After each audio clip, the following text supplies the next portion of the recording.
Welcome everyone to the Best Damn Podcast. I am your host, John Keene. As always, I would like to thank you guys for joining me. Ask that you please add, follow, and check us out www.spreaker.com/user/Best Damn Podcast. Also check out the bestdampodcast.tv. Follow me Instagram, Best Damn Podcast, Twitter, The Real Best Damn, and wherever you're watching from, please make sure to hit that like, give us a thumbs up, share this link, get it out there the way new people can find us, and leave a comment. Let me know what you think, and let me know if any of tonight's messages resonate. And don't forget to subscribe, click that bell. That way you can get all future notifications. And keep in mind, guys, we are completely viewer powered. That means we're funded and supported by you. So consider donating, supporting to the channel. The links are in the description box below. PayPal, Venmo, Patreon, Cash App, or Facebook Messenger Pay. And we just did a new private show for the Uncensored playlist, I believe the day before yesterday. So you can check us out over on Patreon, or you can also join the YouTube channel membership. And if you went any of the other routes, PayPal, Venmo, or Cash App, you just text 513-393-2396 or email the realbestdampodcast@gmail.com after you've joined the Best Damn fam, and you can get your links. Also, you can go that route to book your own personal reading. So let's go ahead and jump into it. Tonight, I'm going to be using the Crow Tarot. This is one of my newer decks. We're going to just kind of see what comes up. I'm not going to hold on to any individual theme. We're going to, love, career, finance, whatever just comes out in the cards. And I will be referring to the book a little bit, so I hope that's not, annoying for some of you guys. But this is a new deck, and with each deck, the artist, may slightly change what, we would normally ascribe a meaning to it, especially like Rider Waite, Hermetic deck, Crow Tarot, they all have different little feels to them. So let's go ahead and jump into it. We're going to start with Aries. Make sure I got Aries on the screen here. Okay. And big ups and big thanks to everybody that, is joining me. I can't really see the chat or anything like that. I'll try to go back and forth here. All right. And everybody make sure to hit that thumbs up in the chat here. So Aries, let's go with Aries. Aries. Pull up my guides here too. All right, guys. Aries. And by the next time I do a tarot video, I should have the dual camera action going on. I have it set up, but I haven't put it into play. I still need to get some more equipment to kind of make it work right, and that's why I haven't wanted to do it. I didn't want to half-ass it.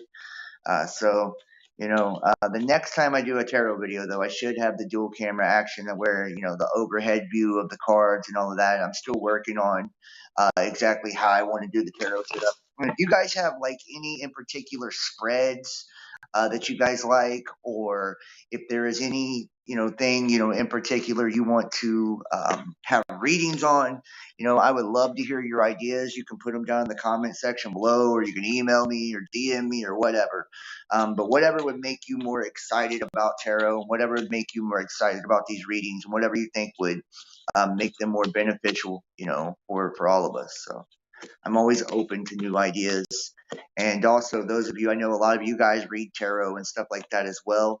Those of you who do read, you're more than welcome to read along as I'm doing this, because tarot is divination, so it's intuitive predominantly. And if you get something different from the reading, you can put what you got down in the comment section below as well. So.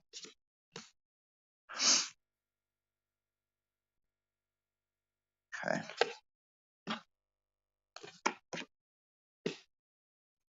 Yeah.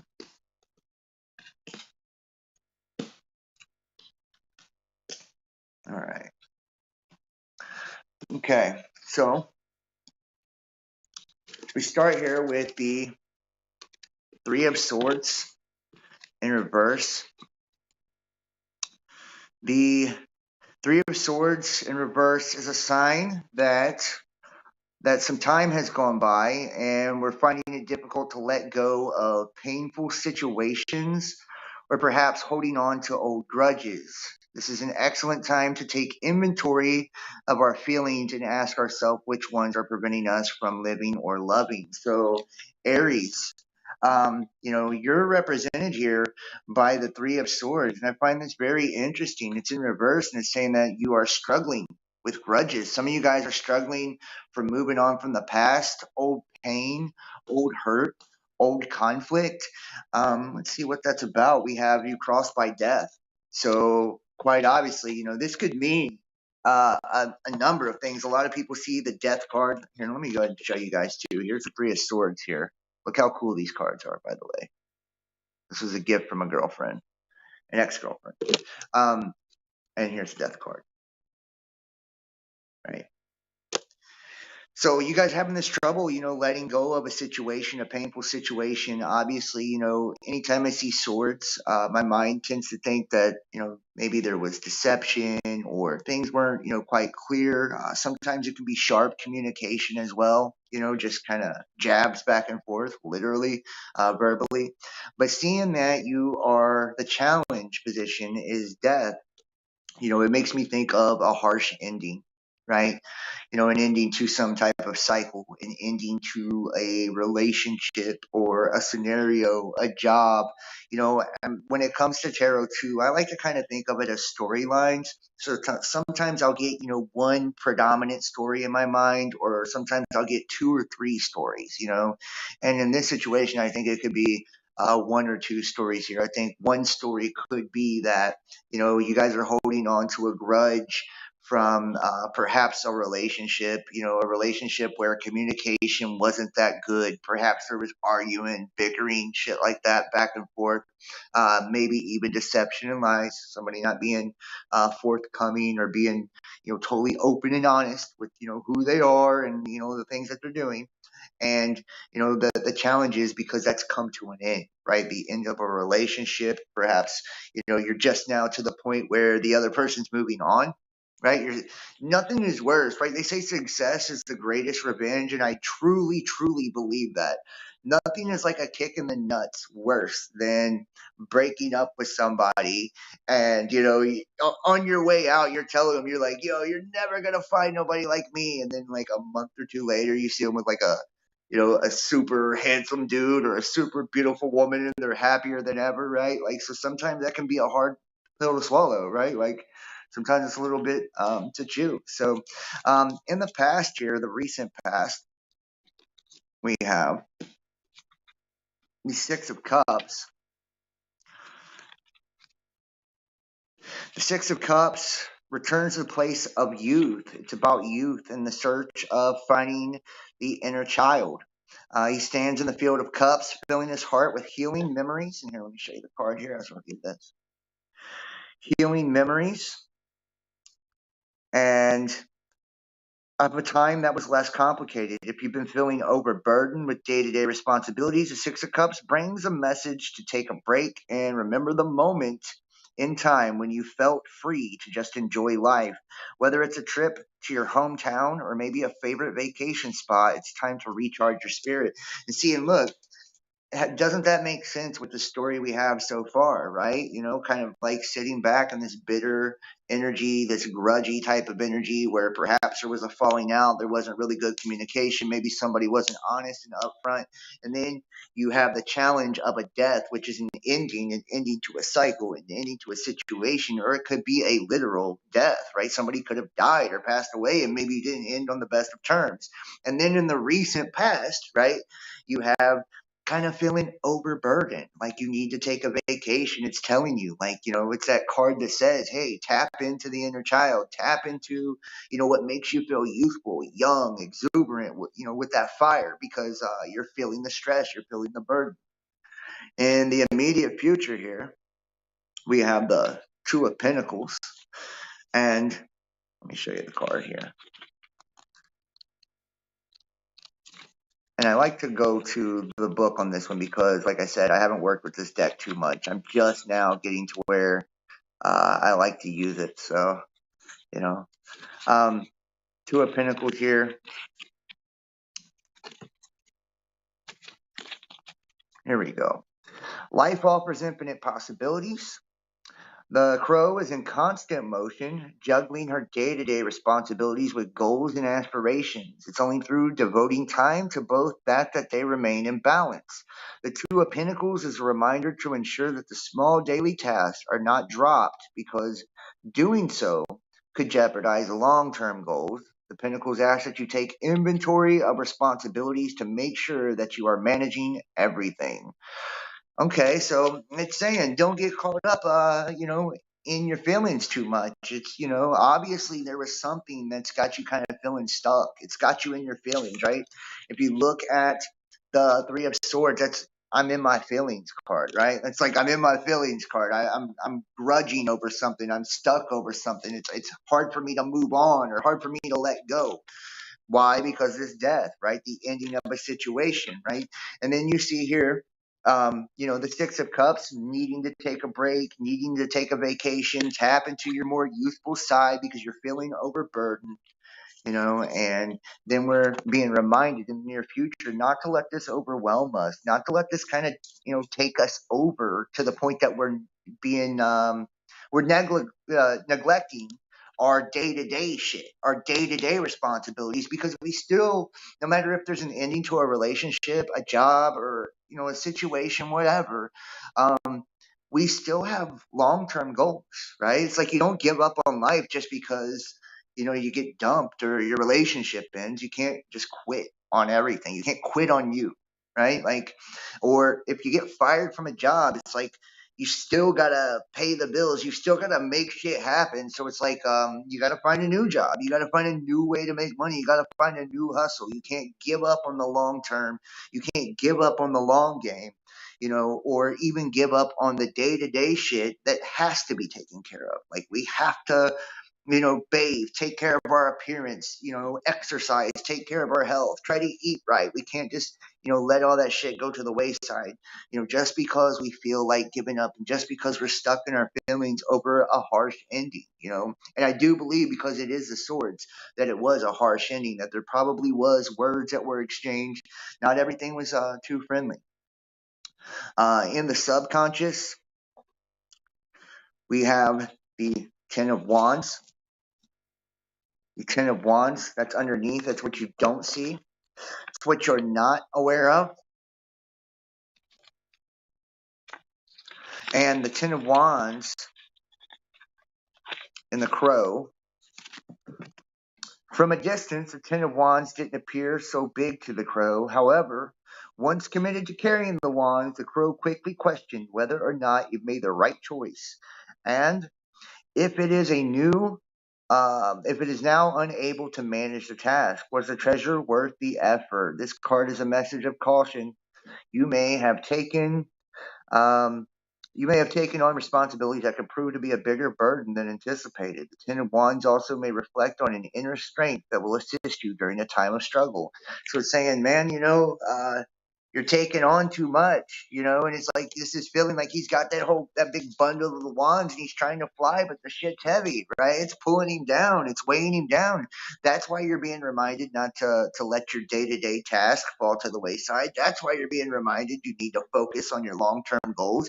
It's like this heavy burden, and whatever is weighing you down, whatever has got you in your feelings, got you feeling stuck, and to the point where you feel like you need a vacation, you need to tap into your youth. Like it's saying, like you may have bitten off more than you can chew, and this is what you don't see, right? This is in the subconscious. This is underneath. This is what you're not aware of. And it's saying maybe you need to be aware of this. Maybe you need to realize that you're taking on too much in life, too much responsibility, too much burden. Maybe you're trying to help out too many people. Sometimes we can put ourselves in situations where we spread out. I do this sometimes. Like, and I used to do it a lot, years ago. I would spread myself so fucking thin to where like I had none of me left for me, you know? And I would put so much stress and so much pressure and so much weight on myself just from day to day life, whether it be relationships, friendships, my work, whatever, that you're dragging yourself around because you feel that way, and that's when you need to feel like you need to check out, take a break, and you're feeling overwhelmed. So it's saying to be aware of this, to be conscious of this, and maybe you need to ask for help, reach out, get some friends, a significant other, or whatever the situation is, and lighten the load. Start to tap into the things that make you happy, that bring fun into your life, that allow you to kind of be more of a social butterfly, that allow you to feel more free and less constricted.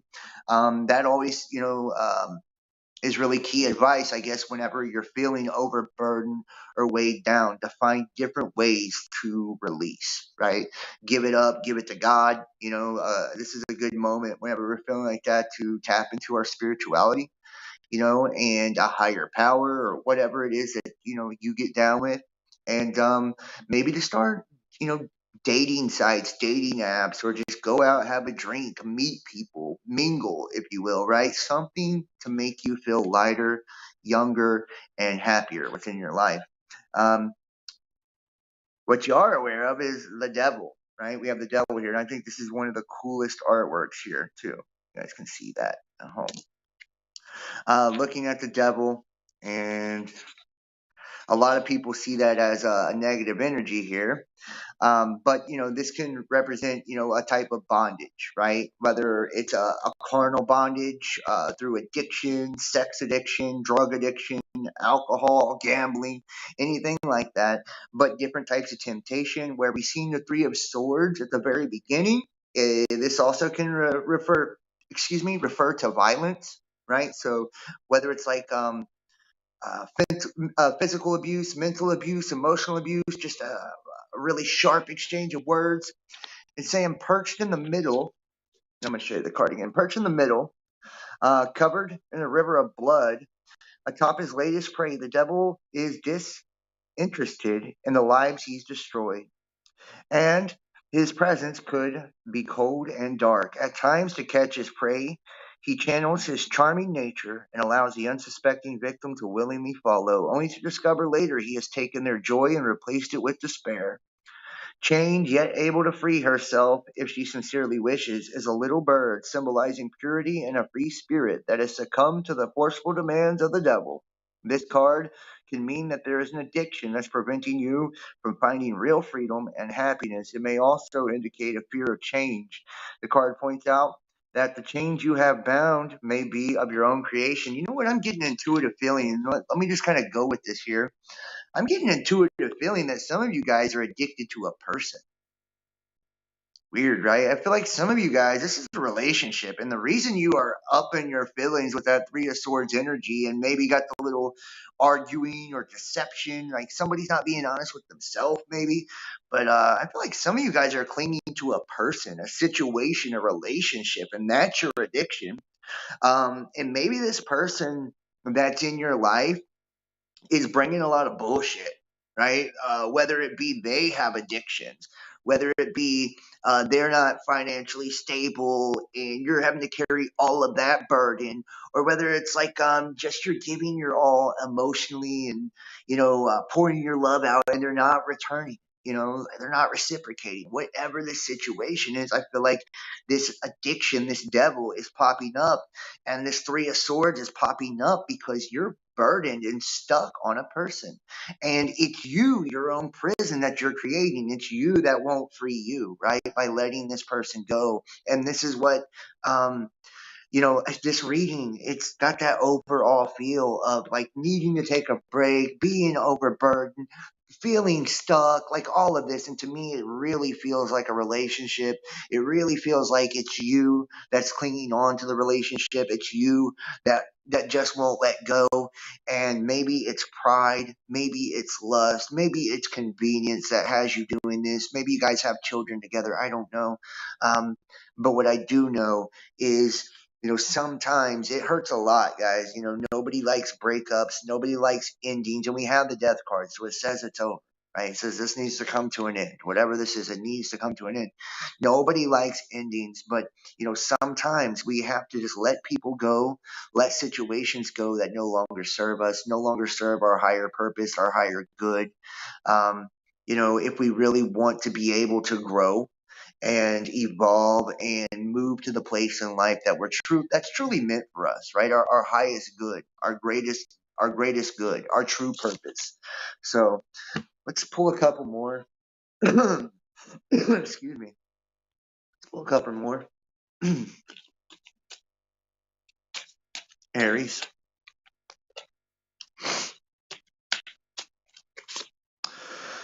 They're in the energy of the Five of Wands.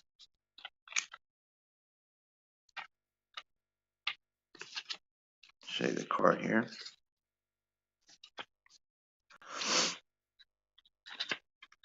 All right. And the Five of Wands, 5 crows appear in the sky.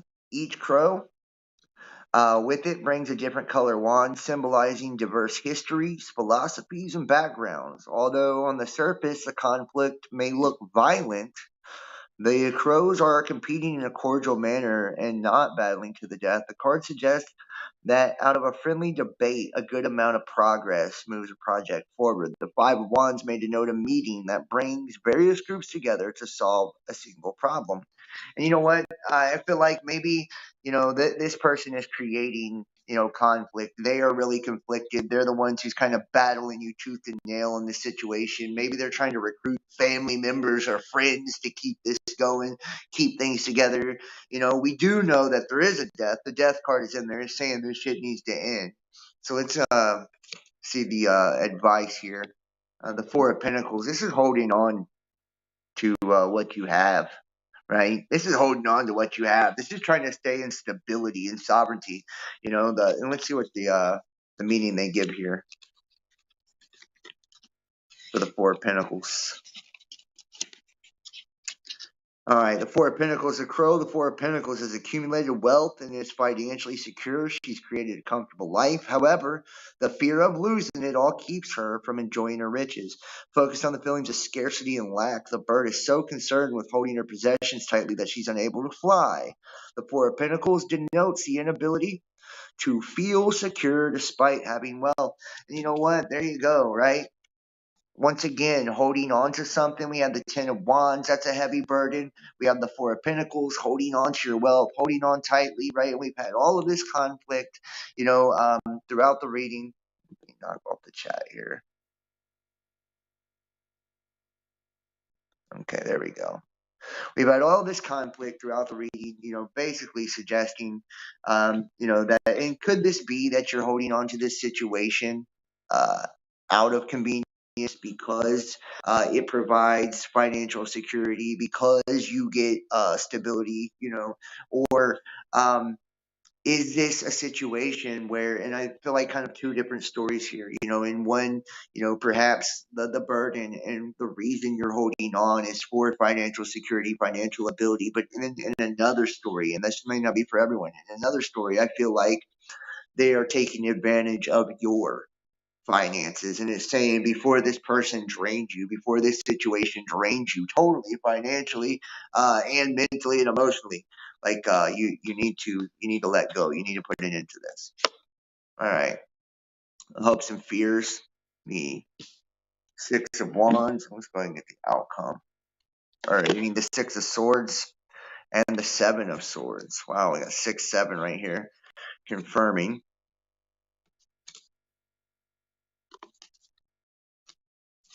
Okay.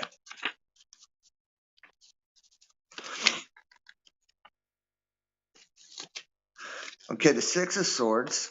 Let me pull it up first. The Six of Swords through the Crow. The Crow makes a trip over choppy waters in pursuit of a better life. Along the way, he's lost a few feathers, but it's a sacrifice he made for the chance to rebuild and start over. The Six of Swords denotes that it will require you to cut your losses and begin anew. And see, and this is in your hopes and fears position, your hopes and dreams position. This is you wanting a new start. Right? This is you needing to cut your losses, you needing to move on, you needing to let go, and we look at the Seven of Swords here too.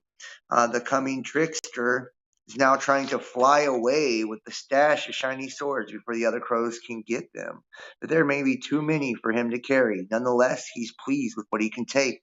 And notice too, your person's position was talking about having friends and, finances and shit like that. You have the outcome of the Seven Swords of them trying to be deceptive and steal, right? It's a card of deception and like taking things by means of deception. And could it be, you're also getting the advice to hold on to your pentacles, right? So I really feel like Aries, you need to be careful. Whoever you're dealing with, I feel like they're trying to pull the okie doke on you. You have been heavily burdened. I feel like you're not just burdened with responsibility. You're not just burdened emotionally. I feel like a lot of you guys are burdened financially, and I feel like it's a direct result of whoever you're with, right? And this, remember, energies could be, vice versa, right? But somebody in this relationship has been burdened with the finances, been burdened with basically carrying the whole load. Um, and you are feeling stuck. You're in your feelings, right? There has been, a lot of deception. A lot of things weren't what they appeared to be. Perhaps there's been just a lot of animosity and a lot of conflict, heated exchanges as a result of the situation and the turmoil that's been created. It's saying you need to be careful though and let the situation go. Bring it into this. That's why we had the death card, right? And into the cycle and into the relationship. And maybe take a vacation, tap into your more youthful side, and release what's no longer serving you because you even feel it, right? You may have bit off more than you can chew. You're carrying a heavy load, and whoever you're dealing with is not being honest. There's more people involved than just you and them, right? And it looks like they're out for your money. And I'm just going to keep it real. If I'm picking up on the reading, it looks like somebody is trying to be deceptive and get finances, or maybe it's a business or whatever, right? But somebody's trying to definitely be deceptive and somebody's trying to pull one over on you. So wow, pretty crazy. Moving on here. Moving on. Sorry guys, doing this from the phone. Gemini. Now we're gonna move to Gemini here. Gemini, what do we have for you, Gemini? All right. And like I said, guys, let me know in the comment section if these readings resonate for you. I would love to know, what you think. And remember to take what does resonate and leave what doesn't. I don't want you to hold on to something that's not good for you or something. If it's not your story, you'll know it. It's not going to be your story. If it is your story, you're going to be like, there's going to be no question. You're going to be like, that shit's me right there. That's exactly what's going on. So don't try to make it fit. And remember, energies could be, vice versa or whatever. So, matter of fact, let's go for Gemini. Let's go with the Hermetic deck here. Let's go for the Hermetic deck here for Gemini. And the Hermetic Tarot, you guys ever seen it here? This is a really cool deck. I like this one. Very unique. This was also a gift by somebody. Okay. Gemini.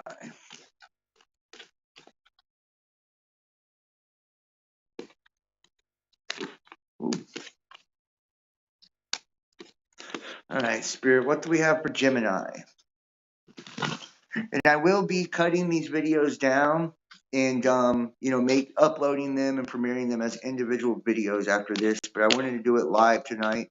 That way, if people wanted to watch it in real time, I know for whatever reason, dude, there's just like people are not as into the tarot live as they are the other show and shit. So I'm trying to build a base for that. I'm trying to get people excited about it and excited about different spiritual gifts and techniques. And check out the community section on YouTube. I did post a poll today asking people like if you could have any spiritual gift, which one you would like. And I put like telekinesis and telepathy and clairvoyance and all of that. So check that out. I'd like to see your response to the poll, and comment and tell me why. All right, here we go. Gemini. Spirit, tell us what we got for Gemini. Okay. Move this deck here. Okay. All right, Gemini. All right, Gemini. We start off with your overall energy, the Tower, the blasted Tower, right? So this is the Lord of Hosts of the Mighty. Anytime we have a Tower situation, Something has come down, right? Some shit has went down. This could be the revealing of a major deception. This could be the revealing of, some plans that you didn't want revealed, or someone you didn't want someone to know. This could be the revealing of a third party situation. This is usually some fuck shit, just to keep it honest, and it's something that is surprising, catches somebody off guard, is unexpected, and it's the illusion coming down, usually resulting in an ending of some sort, or an end to a situation, right? And you're crossed by the Four of Swords, which is the Lord of Defeat, right? Are you feeling, defeated because something has come out here, Gemini? I don't know if this is you or your person, right? If this is something about you, maybe something that you were doing, or something that you were involved with, something that you were up to, but, or if this was your person that, has been up to no good, and it's all kind of coming to the forefront. We'll look more into the cards and see, what exactly that is. But whatever it is right now, the challenge is you feeling defeated, right? The Four of Swords, right? It's got you feeling down. It's got you, feeling like the situation has beaten you. Okay. In the immediate past, the Ten of Pentacles, right? The Ten of Pentacles, that's the Lord of Wealth. That's like the ultimate wealth, right? The 10, and I also see the Ten of Pentacles as like, ultimate manifestation, not just of wealth, but of like dreams, right? That 10 is like, to me, like that's a gold card, right? Like that's one of the major goals. Whenever we see that Ten of Pentacles, that's like, when you're trying to get somewhere, you're trying to get to the 10.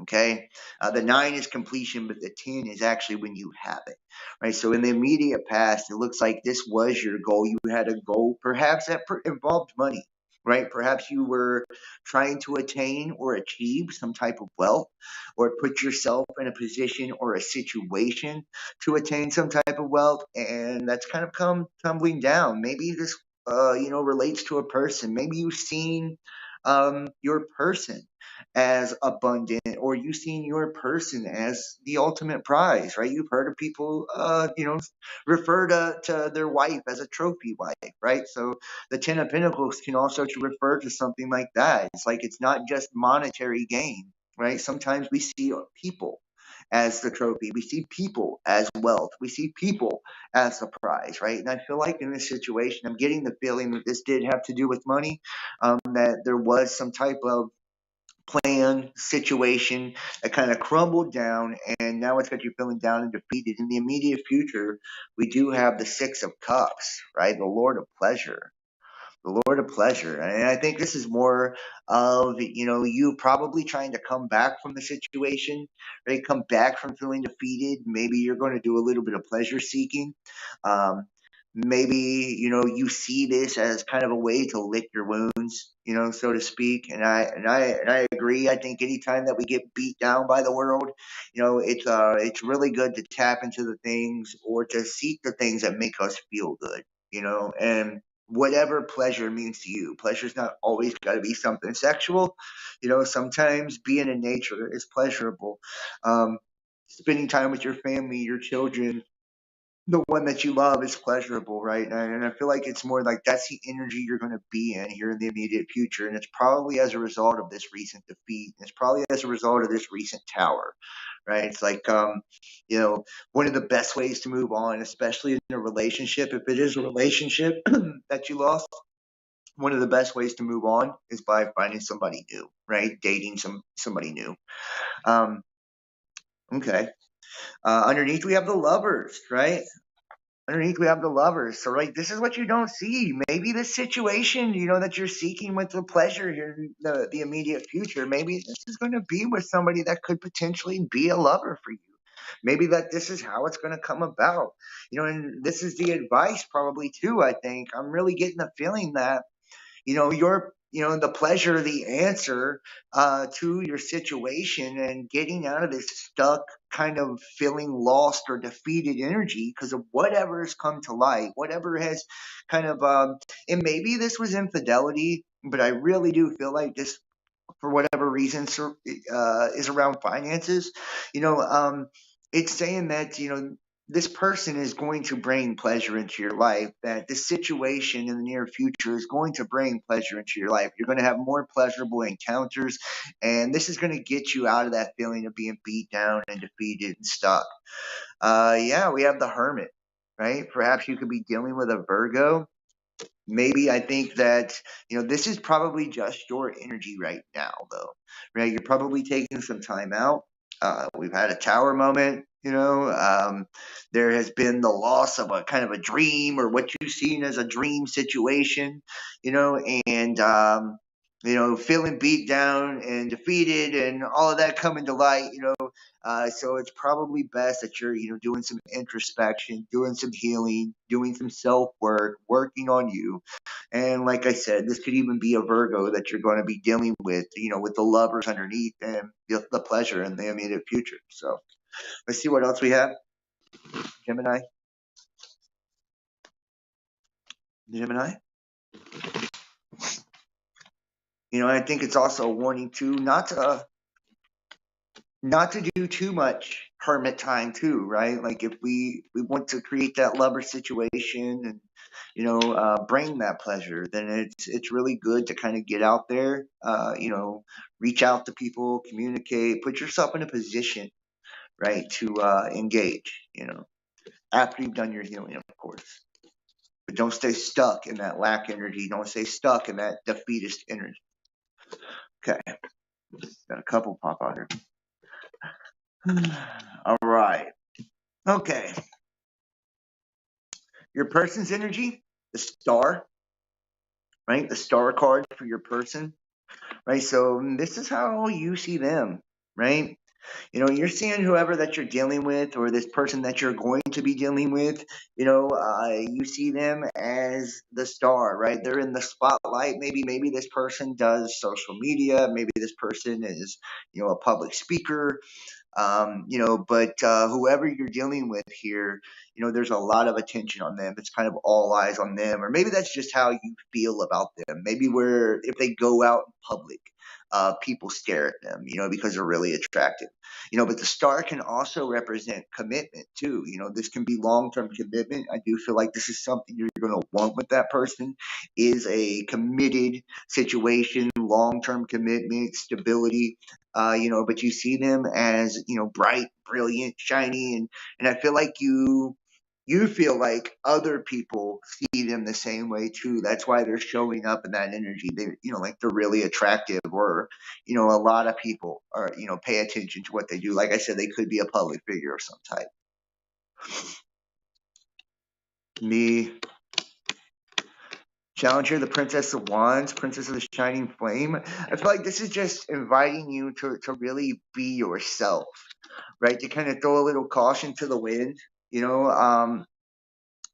step out of your shell, and maybe this is what brings that pleasure in the immediate future. It's asking you to shine, and I feel like it's asking you to tap into more of your carnal side. To me, you see here in the card, she's got her shirt off there, right? A little bit of nudity, and you got that kind of tiger spirit, that feline feminine spirit. It's telling you to step into your sexual energy, to explore, perhaps tap into the things that make you feel empowered, right? And tap into the things that are your strengths and really embrace you and use you and your energy to your benefit in the situation. Hopes and dreams, we have the Six of Pentacles, material success, right? Material success. I feel like, your future endeavor here, whatever it is you're working on, that you see as, as pleasurable, and that clearly has some type of carnal connection, whether it be with, a Virgo or whatever here, this star energy. That this is going to come to fruition, right? Real world fruition. That, this is going to, maybe you're not going to get the original, gain or wealth that you was looking for with the Ten of Pentacles in the past, right? That kind of led to this letdown and feeling like you're beaten or defeated. But it does look like there's going to be wealth. There is going to be abundance. There is going to be prosperity. And, I feel like it's not going to be too long long off before this happens.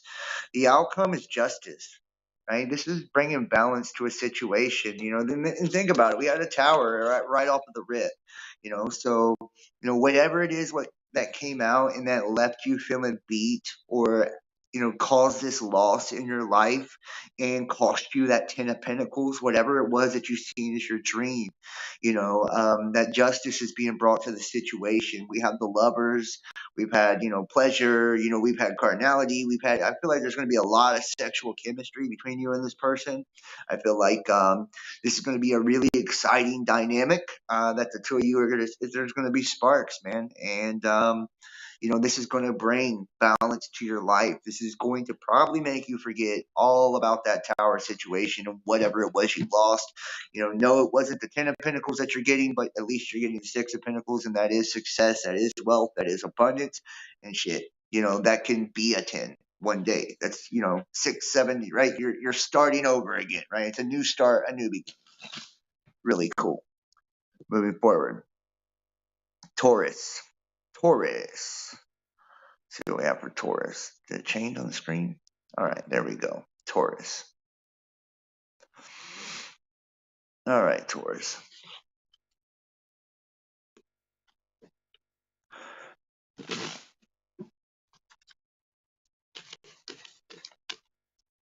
Matter of fact, Taurus, let's switch decks on you. Let's go back to the Crow Tarot for you, Taurus. I'm going to switch decks throughout the night, guys, so I just want to use different ones, get different energies, whatever I feel called to do here. Taurus, Spirit, what do we have for Taurus? Taurus, Spirit, tell me what Taurus needs to know. Love, career, finances.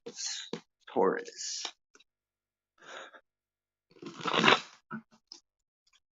Like I said, hit that thumbs up, guys. Hit the like if you're in the chat.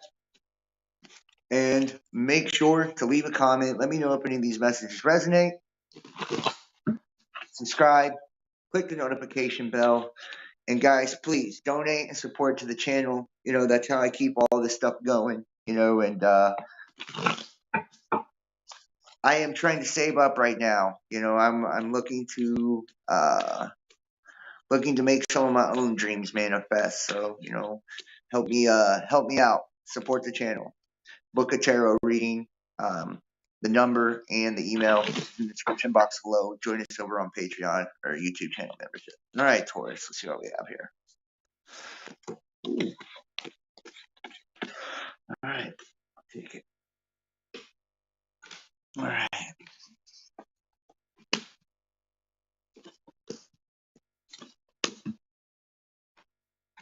These cards.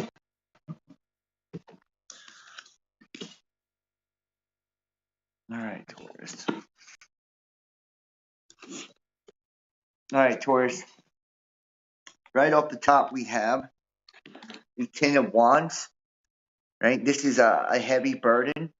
I feel like this is, and this is your energy. This is what you're sitting in right in the moment, right? Being weighed down by something. And maybe perhaps you're not even, sometimes in this, 10 of Wands energy, you could not even be totally aware that you have bitten off more than you can chew. And that's what this card is to me. It's like the bitten off more than I can chew card. It's like I'm holding on to something. I'm holding on to a weight.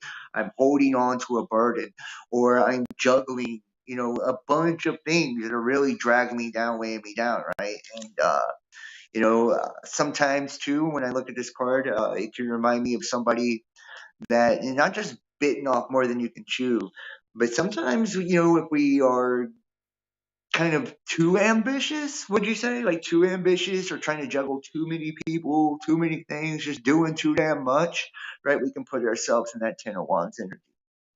All right, we're crossed by the Queen of Cups. And in the tarot with the Queen of Cups, this card in particular, and the Crow Tarot is a little bit differently, but in the Rider Waite, it's the one card where she's kind of got like your hand over the cup. So most of the time, cups mean like emotional abundance, or, emotional prosperity, or opportunities for, really beautiful emotional situations. But in the Rider Waite, she's got her hand over the cup. Let's see what the Crow actually says about it. On her throne, surrounded by the ocean's bounty, The serene queen stares out into the water where she connects with her subconscious mind and receives messages from her higher self. The cup in front of her is covered with feathers and represents her inner thoughts. The Queen of Cups denotes loving, intuitive energy that may be found in an older woman in your life during a time that you seek healing. This energy may also manifest in yourself during the times you need self love. The Queen of Cups brings a gift of compassion and emotional connectedness that may be directed toward you or that you will direct toward another in need. Okay, I like that, right? That's really good energy, especially if you find yourself in the Ten of Wands energy, being weighed down, overburdened, kind of biting off more than you can chew, taking too much, right? And, a lot of times that older woman that gives the advice or kind of brings stability to the situation is your future self, right? This card has a lot to do with your higher self. Right? It's like the older version of you stepping back in time, and talking to the younger version of you and saying, "What the fuck are you doing?" You know what I mean? Like, you're gonna regret this, or like that kind of shit. Trying to get your head on straight and bring that love and that nurturing and that healing to you in your current situation, in a way that's going to help you in a way that you need. But this also can speak to you needing to be more loving and nurturing, maybe to whoever it is you're dealing with, but most definitely yourself, because it does show you in this big kind of burden energy. Let's see, in the immediate past, we had the Nine of Cups. The Nine of Cups. This is the immediate past.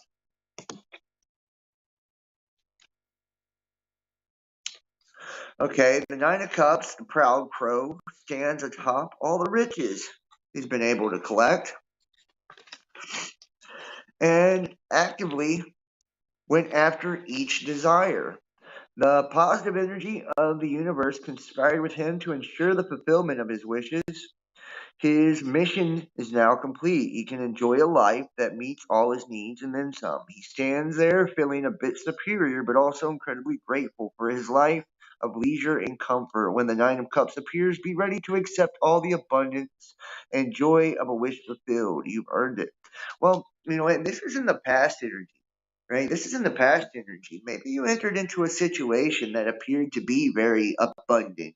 And, this can kind of speak to carnality as well, too, right? Like or arrogance, he's sitting there proud on top of the cups, sometimes being a little too proud, right?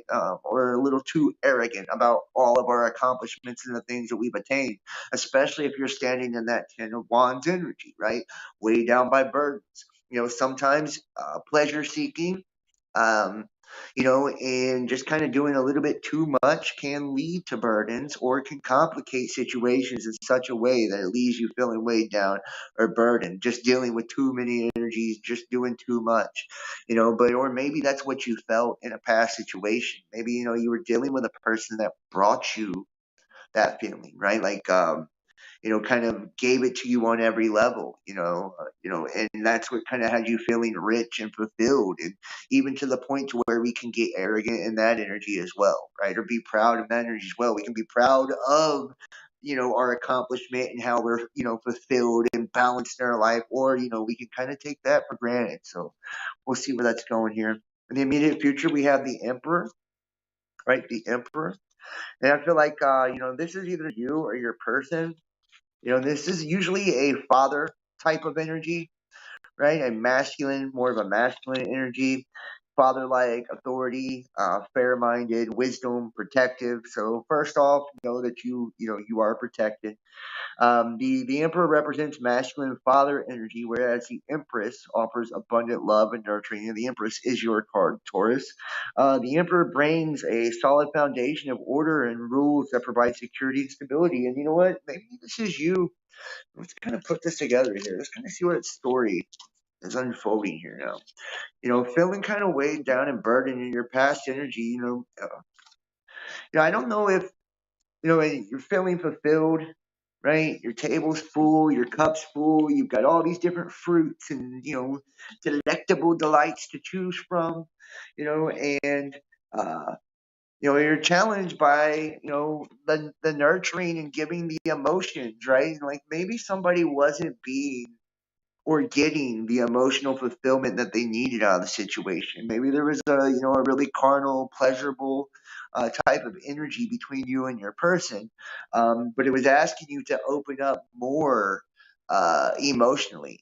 And that kind of has you feeling down, or has you feeling burdened, or feeling like you're carrying too much. Maybe you were dealing with more than one person. Maybe they were dealing with more than one person. That's why you didn't want to open up. But you, being the Empress Taurus, in the immediate future, it looks like you'll find your Emperor, right? Or you will be with your Emperor. You will have that Emperor type of energy, right? That's stability, that's protection, that's guidance, that's strength, and that's creating the structure from coming out of kind of, this real pleasurable or pleasure seeking energy into something that's kind of a little bit more stable, right? It's kind of got like a little bit more rules, but it's to bring the safety, protection, and guidance and all of that is kind of necessary to have a healthy and balanced life.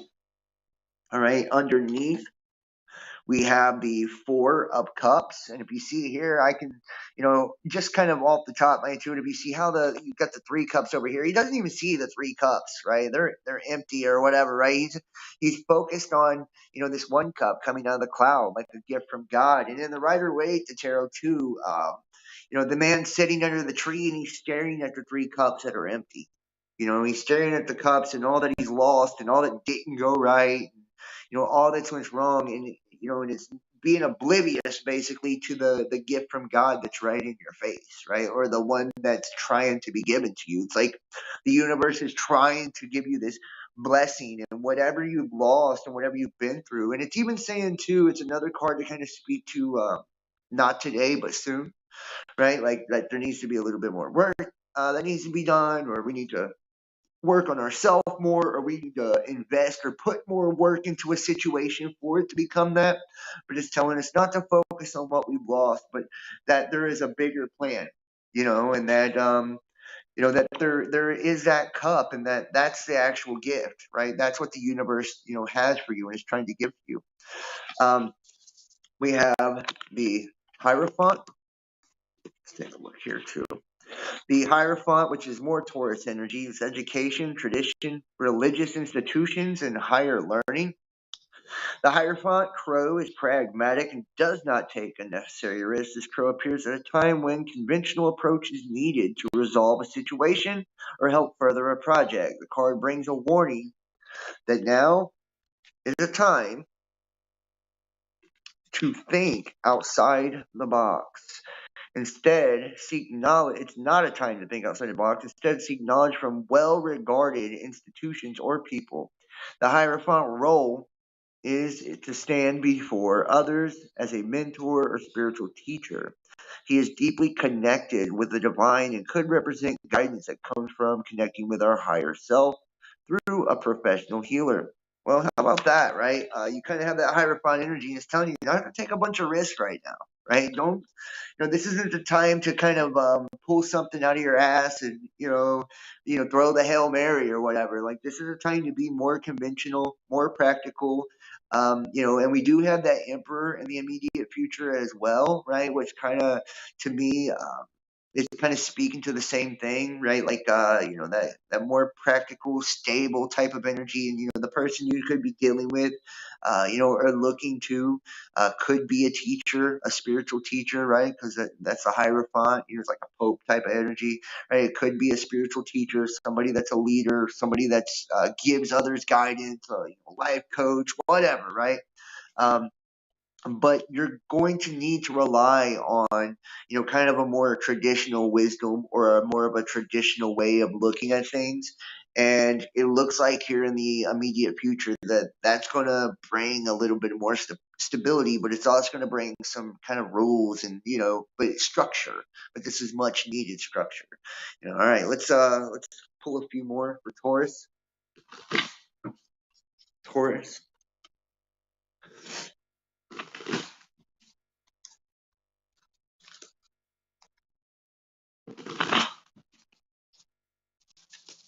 Spirit, what we have for Taurus.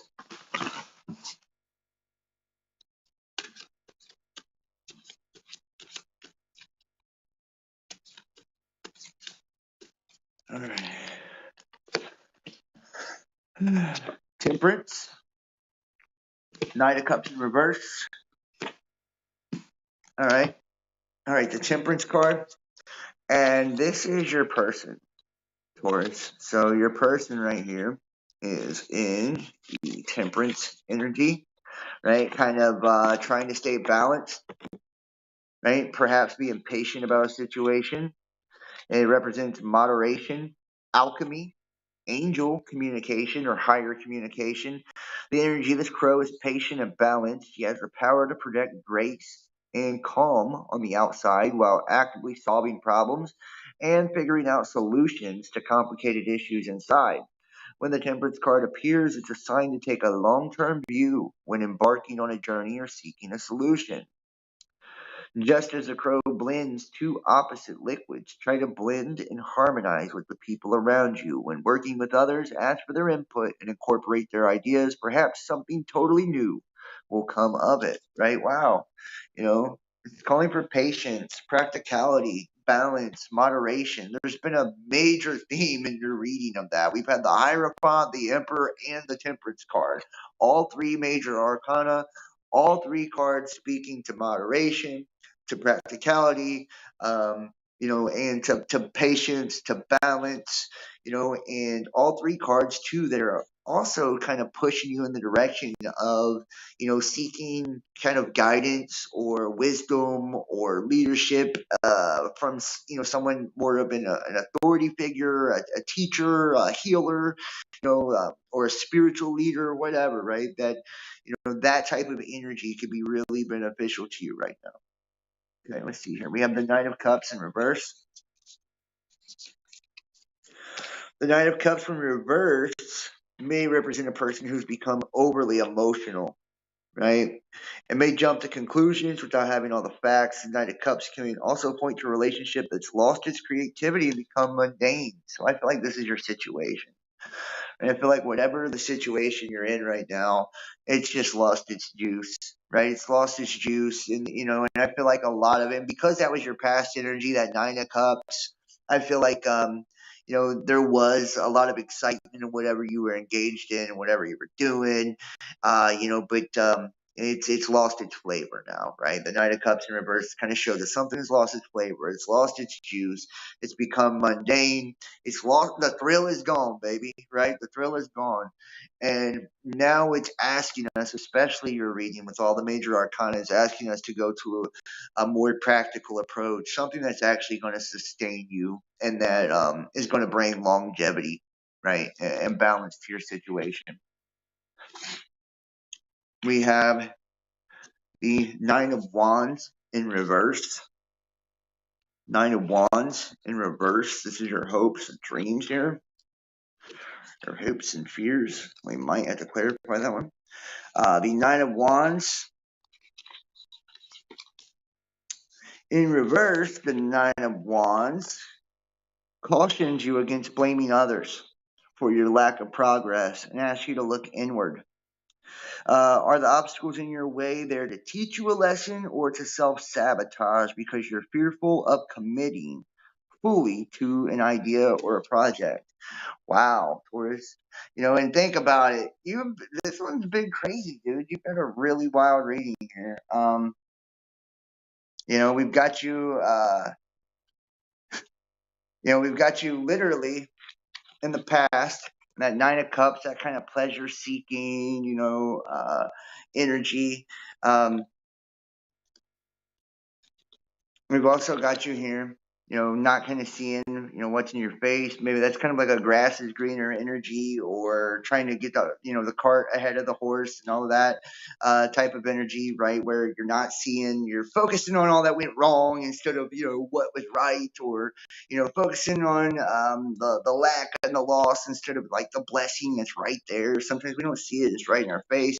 The Queen of Cups, like I said, the one cup, or the one queen that kind of has her hand over the cup and can represent not nurturing, not giving emotions, or and maybe that's what we're being asked to do. It's asking you to be nurturing to yourself, or remember, it said to another. Maybe somebody here, you or your person, wasn't giving, all of the emotions. And in the past, there was like just more of a fun, flingy energy, right? Or, doing things that were kind of more for pleasure seeking than anything. Right, but this has kind of left you feeling like the juice is gone, the thrill is gone. Whatever it is, the relationship, is mundane now. It's lost its flavor, it's lost its juice.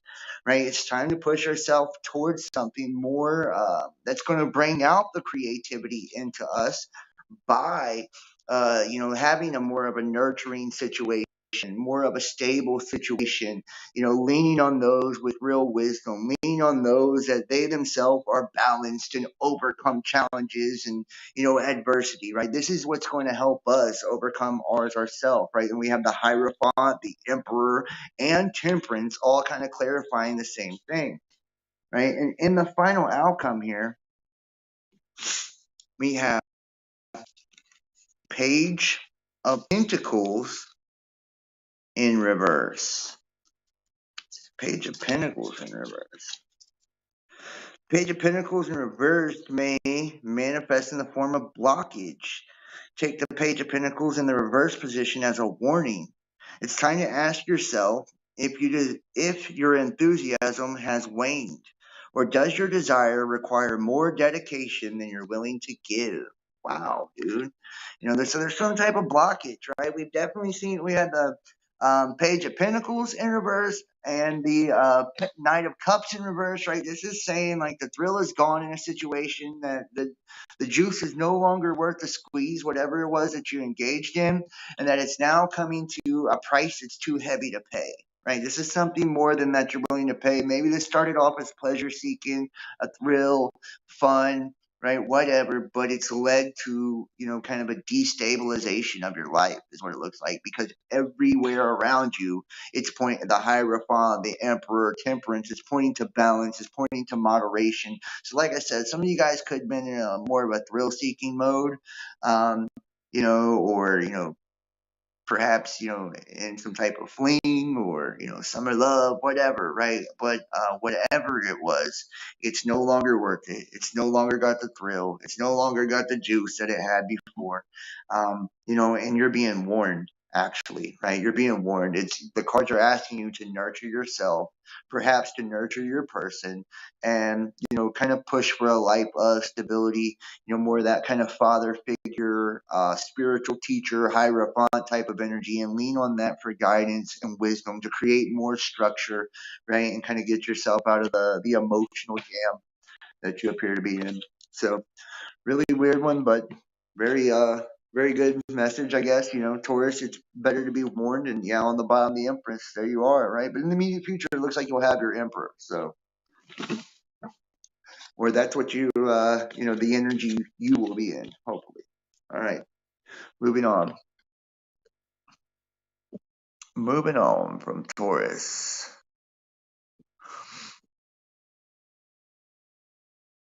Cancer. Cancer, what we have for Cancer.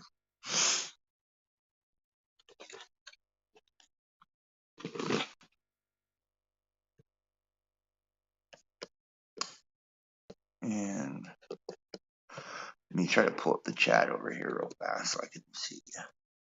Everybody make sure to hit that thumbs up, guys. Share this link out there for me too, if you can. I would greatly appreciate that. And are we even streaming out here? Thank you. Thank you, Justin, bro. I appreciate that. All right. Yeah, it looks like we are. I guess it's getting out there. All right. Cancer.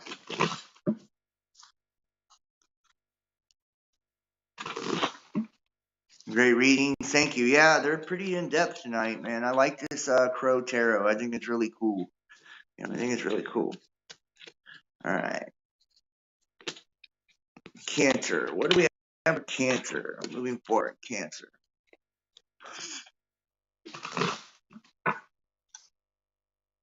You was upset. You forgot to charge your phone. Well, I will be cutting these videos down It'll probably take me till tomorrow, but I'll be cutting them down and then posting them or premiering them individually with the links for the extended readings for everybody. Like I said, join me on Patreon. You can get access to that, or you can donate in the links below. Get access that way.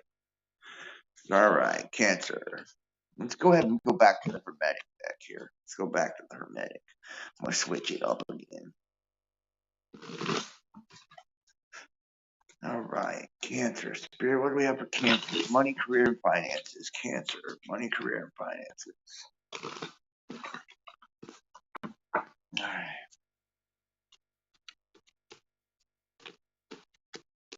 All right, Cancer.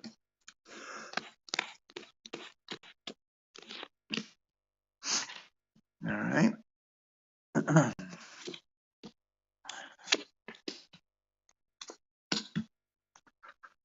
Right. Okay. All right, Cancer.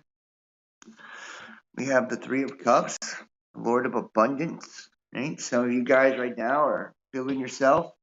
Maybe you are feeling very abundant. Some of you guys perhaps this is emotional abundance to me, right? Whenever we're dealing with the Three of Cups, this is celebration, that celebratory type of energy. Let's see what you're crossed with here. The Lord of Sorrow, the Three of Swords.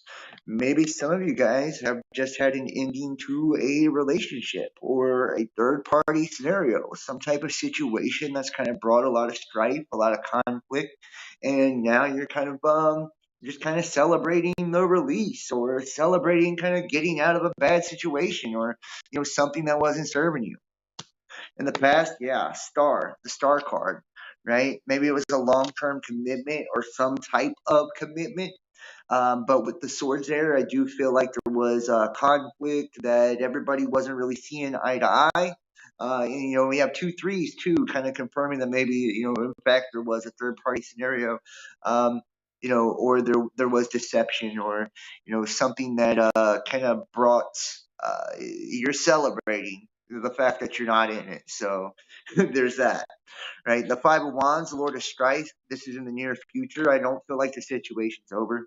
Whatever it is you're dealing with, this may be a temporary respite or temporary relief, from whatever has kind of been rocking the boat within your life. Like I said, to me, I keep getting the energy of the two threes or the third party scenario, the swords, perhaps, deception, conflict, or a lack of communication, even though you're celebrating right now, in the near future, it does look like there's going to be some tension, some animosity, and that maybe you need to brace for impact a little bit. In the subconscious, underneath, we have the Ace of Pentacles. The Ace of Pentacles, right? This is what you don't see. Maybe you don't see that, the abundance of your situation, right? Or maybe this is dealing with money, or let's clarify that. Let's clarify the Ace of Pentacles. Six of Cups, pleasure. The Chariot. Some of you guys could be dealing with someone at a distance, right? I think you guys are perhaps trying to come up on money. Now the Two of Pentacles, harmonious change, right? But in order to get this money, in order to get this abundance, and kind of get out of this strife, this conflict, and whatever it is that you've got yourself into, right? And have and maybe have like a longer celebration than just for today, but maybe one that actually lasts. There needs to be some changes made. Let's see. The Princess of Cups, Palace of the Floods. Yeah. Some of you guys need to consider perhaps your own emotional stability or the people that you're dealing with emotional stability a little bit more, how other people feel. The universe. Understand that everything happens in divine timing, in that, the universe, if you will, it doesn't make mistakes, right? So if you're not involved in something, it's because you're not meant to be. If you're not with somebody, it's because you're not meant to be. Uh, if some things come to light, about your situation that, has really created conflict, and those were things that needed to come to light, right? So, let's not be upset at ourselves or at anyone else, for things that don't work out in our favor, right? Even though I feel like you are feeling yourself right now. A hermit. Some of you guys could be dealing with a Virgo, or this is the energy you need to take on, right? You need to probably, kind of do a little bit of introspection, reflect on you, reflect on this relationship that's at a distance. And I feel like there could be I'm getting more of the intuitive feeling of like there's emotional distance here, right? There's emotional distance. It's not just physical distance, but there's actual distance, distance. And that maybe this was a situation that you were seeking for pleasure, or was a pleasurable situation, something that you could see financial abundance in, something that you kind of seen a come up in, and I feel like there's a little bit of premature celebration, that the cards are asking you to consider the emotions of others that are involved in whatever it is you're doing here, and to kind of do a little bit of introspection as well and see the role that you play. The outcome, the Ten of Wands, that's the Lord of Oppression, right? Some of you guys are taking on just too much, right? This, I hate to say it, but in the outcome here, it looks like you carrying a burden, right? Like a really heavy burden, and probably not being totally aware that you've bitten off more than you can chew. Once again, the Ten of Wands is my bitten off more than I can chew card, right? It's like somebody that, maybe you feel like, oh, I got the bag, I got the girl, I got, you know what I mean? I got it all, but you're not really seeing that this, whatever it is that you're holding on to, comes with obligations that you're probably not able or ready to fulfill, or roles or positions that, you're not able or ready to stand in, that type of thing. Or situations can call of you to let go of things that you're not willing to let go of, right? Or make changes that you're just not going to make. So like I said, we have the Ace of Pentacles underneath. I think somebody was seeking money here, right? Like, they felt like whatever this situation was, it was I hit the lotto type shit, but it doesn't look like that's what it is, and I feel like there's premature celebration. I feel like there was a lot of pleasure seeking as well. Maybe this situation even came about through sexual encounter, you know. But your outcome here is the Lord of Oppression, the Ten of Wands. Let's clarify it. Yeah, the Wheel of Fortune. So the Wheel of Fortune is spinning in the other direction, right? Get one more. Six of Wands, right? Victory. So in order to have victory over this situation, you need to take on that hermit energy, right? Which is one of wisdom, it's one of knowledge, it's one of introspection, it's one of self-reflection, and kind of see, whatever it is, the role that you have played, or, and make the focus about you and what you can do to change a situation, what you can do to fix a situation, what you can do to heal your situation, and not kind of, project onto others, and realize that you're carrying a burden here, and that that biting off more than I can chew type card, that's not being aware of it always too. It's realizing that whatever it is you're agreeing to has obligations. Whatever it is you're doing, right, will have responsibility, and being aware of that, having that introspection, kind of looking at that and saying, okay, can I fulfill this? Can I do this? And be careful before we celebrate and declare victory over something in our lives that we want the win. Right? Do we actually want to win the prize behind door number 3? Right? We had those threes, right? The third party shit. So be careful, because you may get what you wish for there, Cancer.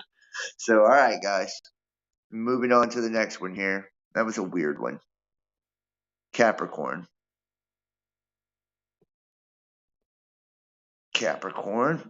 Sorry. All right. Capricorn. All right. I think I'm going to switch. Oh, let's do one more at the Hermetic deck for Capricorn. Now let's switch to the Rider-Waite. Capricorn. Switch to the Rider-Waite. The trusty Rider-Waite. for Capricorn here. All right. All right. Here we go, Capricorn. Spirit, what do we have for Capricorn? Money, career, and finance. All right. Intuitive messages. Spirit, what do we have for Capricorn? Money, career, and finances.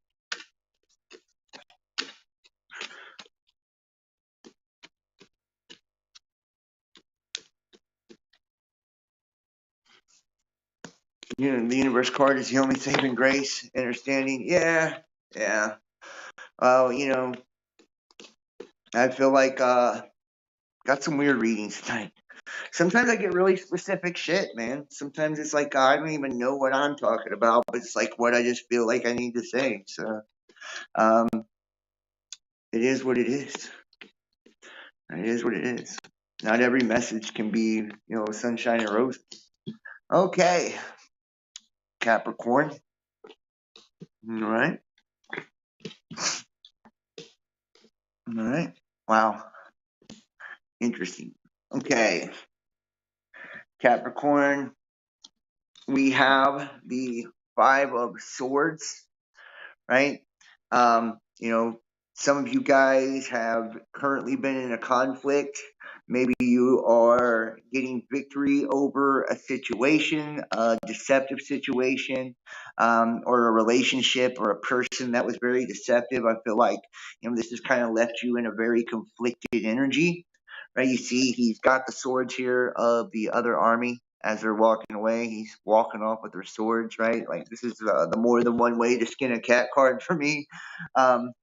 We have you in the Fool energy, right? And the Fool is not a negative energy at all. It's just not seeing a beautiful new beginning or opportunity that's heading your way.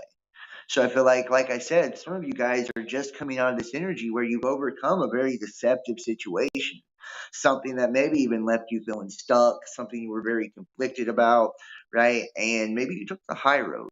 You know, maybe you had to walk away from somebody that, you know, we do have, and I'm going to get to the cards here in a second. We do have a lot of third party energy in this reading. We're going to get to it in just a minute.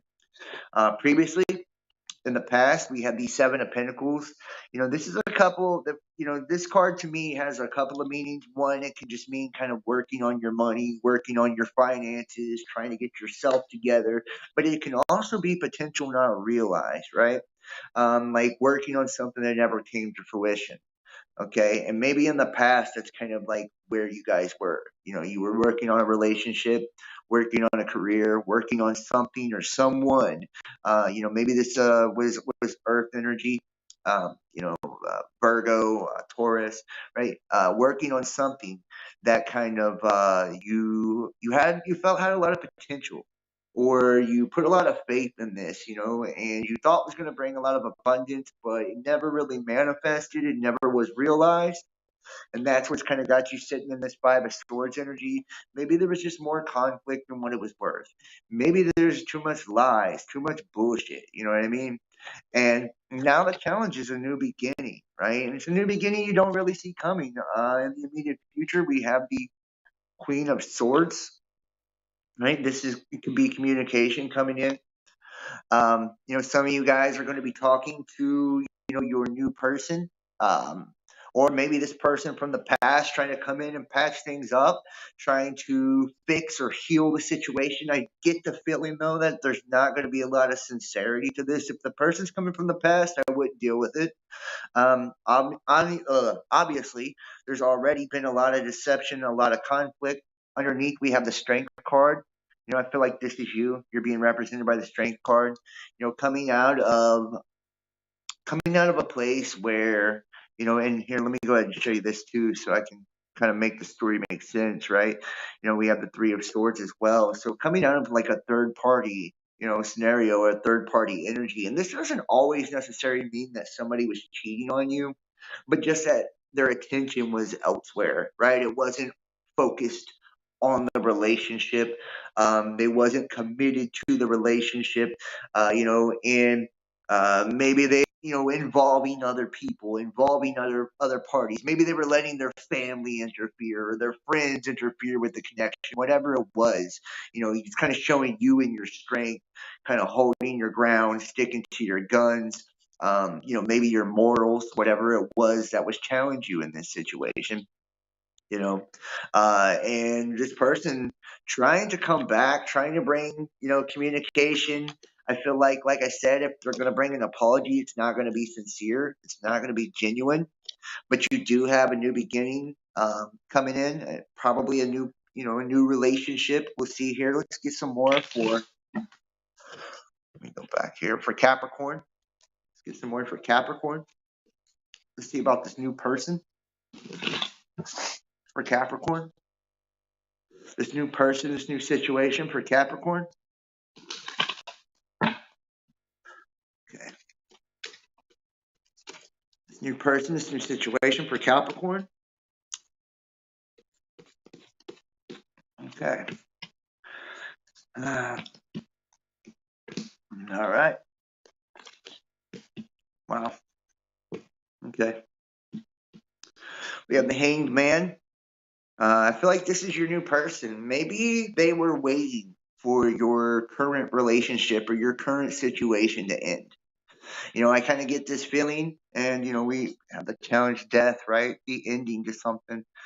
So I do feel like this is kind of the theme here, that you and maybe even them, right? We're kind of just waiting for the relationship that you were in to kind of be over. The writing was on the wall. They knew that you was dealing with something disingenuous. They knew that there was a lot of conflict. They knew that there was a third party, right? And maybe, and a lot of times when we're in these situations, especially someone's cheating on us and shit like that, or lying to us, for whatever reason, it will make us cling even more, right? And a lot of times, some people, they have the ability to cut that shit right off, and I've been in both energies, to where it's like you get cheated on or lied to, you'll walk right away, no questions asked. It's like, I'm not dealing with that, not today, sir, right? But sometimes, because it creates such emotional trauma, you're a Capricorn, that's what's up. Because it creates such an emotional burden, right? It can leave us feeling like we're not good enough, like why? Or, we kind of go into maintenance man mode, where we're trying to repair the situation. You're like, how can I fix this? How can I make this better? Or even we want to convince ourselves that we're able to forgive people for these things when we're really not. And I'm not saying that you're not, but I'm saying sometimes, there's too much water under the bridge, but we want to, when you say, oh, I can get over this, or I can let this go, but you can't, right? You can't. And like I said, I do see your person trying to come in, maybe bring some apology, but it's not going to be sincere. The new person you're dealing with could be a Virgo. I feel like I keep getting the Hermit over and over and over tonight. And you know what? I'll say this too, that to me, this is always calling for introspection. This is always calling for you to take it and look inwardly, right? And to really look at a situation from your side, right? This is like self-care, being patient about something, not making hasty decisions, and really going within for the knowledge. Like I said, we also have the death card, calling for an ending to the situation, and ending to the relationship, where the relationship's just over because of this third party scenario. You could also be dealing with a Pisces, Cancer, Scorpio, right? I do see you guys having, and this is you, right? The Nine of Cups here, just sitting with all those cups behind you, right? And this is it. That to me is like, really, it's justice. That's karma coming back, being put in a situation that's left you, yeah, Knight of Swords, where there was just a lot of chaos, emotional turmoil. Yeah, man. You need to putting an end to this. Kind of wake up out of the slumber, snap out of it, quit focusing on what you've lost. Quit focusing on what hasn't worked or what others have done to you, right? And the cups that are spilled here, and start focusing on these two cups you have behind you, right? You still got two more cups. You still got a lot going for yourself. And that's why the Hermit card is popping up. It's asking you to look inwardly. Let's not listen to the excuses of exes and, empty promises of how they're going to repair a situation that they created. And let's start looking at ourselves and looking that we're responsible for our own happiness, and that there is new love coming up in for you. There is a new situation coming in for you. Yeah, Queen of Pentacles, and it's going to be something abundant. It's going to bring emotional abundance, financial security. It's going to bring all those things that you're looking for, but we need to be patient, and we need to put an end to the old first and kind of snap out of that, self delusion, right? That dream that we tell ourselves about other people, and just stop looking at others for what you want them to be or the idea you have of them in your head, and start looking at the situation for what it actually is. Start looking at the facts of what's actually been done, what's actually taken place. And whenever you're getting that apology or they're trying to make amends or fix, the situation, take those things into account, Don't listen to the words, right? But the actions. Make sure that there's action to back up these things if you're going to take them back, or you're going to, try to create something new here. Okay. There you go, Capricorn. Moving forward, we are going to Leo. Leo. Leo. You're next here. Leo. All right. Spirit, what do we have for Leo? Let's go back to the crow. So back to the crow for Leo. Straighten these cards out a little bit too. We'll be doing part 2 of psychic powers of the human mind probably tomorrow. I might take a break for a few days. I don't know. I'm working really hard lately, putting out a lot of content. And I will be premiering all the individual videos tomorrow as well, with the links for the extended readings. For those of you guys that are interested, you can join us on Patreon to get access to those, or the YouTube channel membership to get access to those, or you can donate, join the Best Damn Fam, $35 a month, get access to the extended readings, as well as the Uncensored playlist, which there is a new private show every week and a library of shows, over 100 videos. Each show is like 3 hours long. I mean, and it's content that you're not going to see anywhere else, right? It's just it's really good stuff. So, and you get to help us be able to do what we do here. You help support me, my life, the people I love. And you support the channel as well when you donate and when you give and when you support us. So everybody, I do encourage you, make sure to subscribe. That helps a lot. Share, comment. Let me know if the messages resonate, and consider giving. Or book a tarot reading. Book your own personal reading. They're $50. The number to text and book your reading, 513-393-2396, or email the realbestdampodcast@gmail.com. All right, Leo. Leo, what do we have for Leo? Leo, do we have for love, career, and finances? Spirit, tell me what we have for Leo. Love, career, and finances. Leo, love, career, and finances. Leo, love, career, and finances.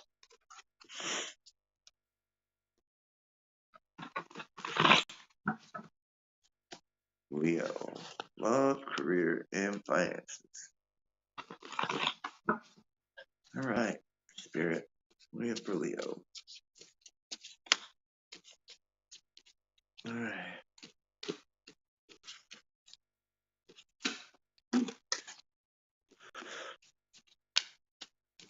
All right, Leo. Big cards here.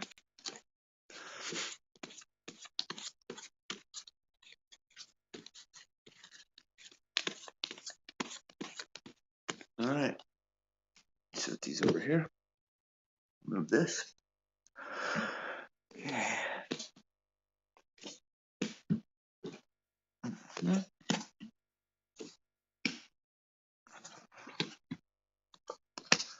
All right, Leo.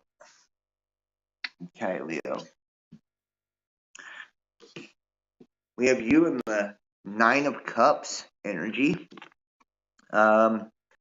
Right now, I feel like some of you guys could be, feeling really confident kind of feeling yourself, feeling like, there's a lot of emotional abundance, emotional fulfillment. Some of you guys too could be in a situation where you're either seeking pleasure. There's a lot of carnal energy, or maybe that's what you're wanting to do. Let's kind of see what you're crossed with here. The King of Pentacles. Wow. Let's see what the meaning is here in the Crow book here for the King of Pentacles. Okay. Yeah. All right. Here's the artwork for that one too, guys. All right. King of Pentacles. It would be hard for life to get any better for this King Crow. His savvy skills earned him an abundance of riches, and he lives a most luxurious lifestyle. His heart is pure gold, and with wings outstretched, he shares all that he has accumulated, from material possessions to his acquired knowledge.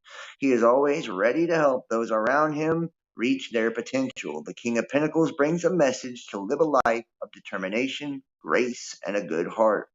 In doing so, you too will find yourself living an abundant life. Wow. Sometimes the challenge isn't always bad, man.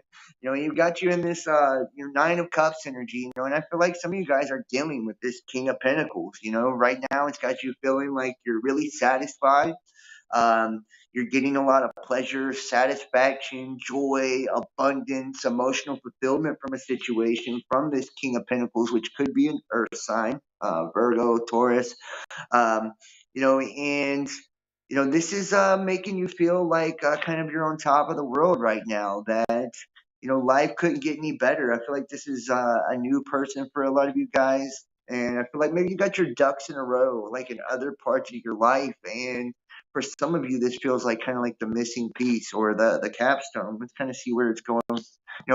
In the immediate past we have the Magician. This is also Virgo energy. um, a lot of you guys manifest this, right? Maybe there was a lot of, sleepless nights, or maybe you guys had to deal with some really shitty relationships and shitty situations, and, you have literally manifest this King of Pentacles into your life and brought this Nine of Cups feeling to your life by, really focusing on positivity, focusing on self, and, working on you.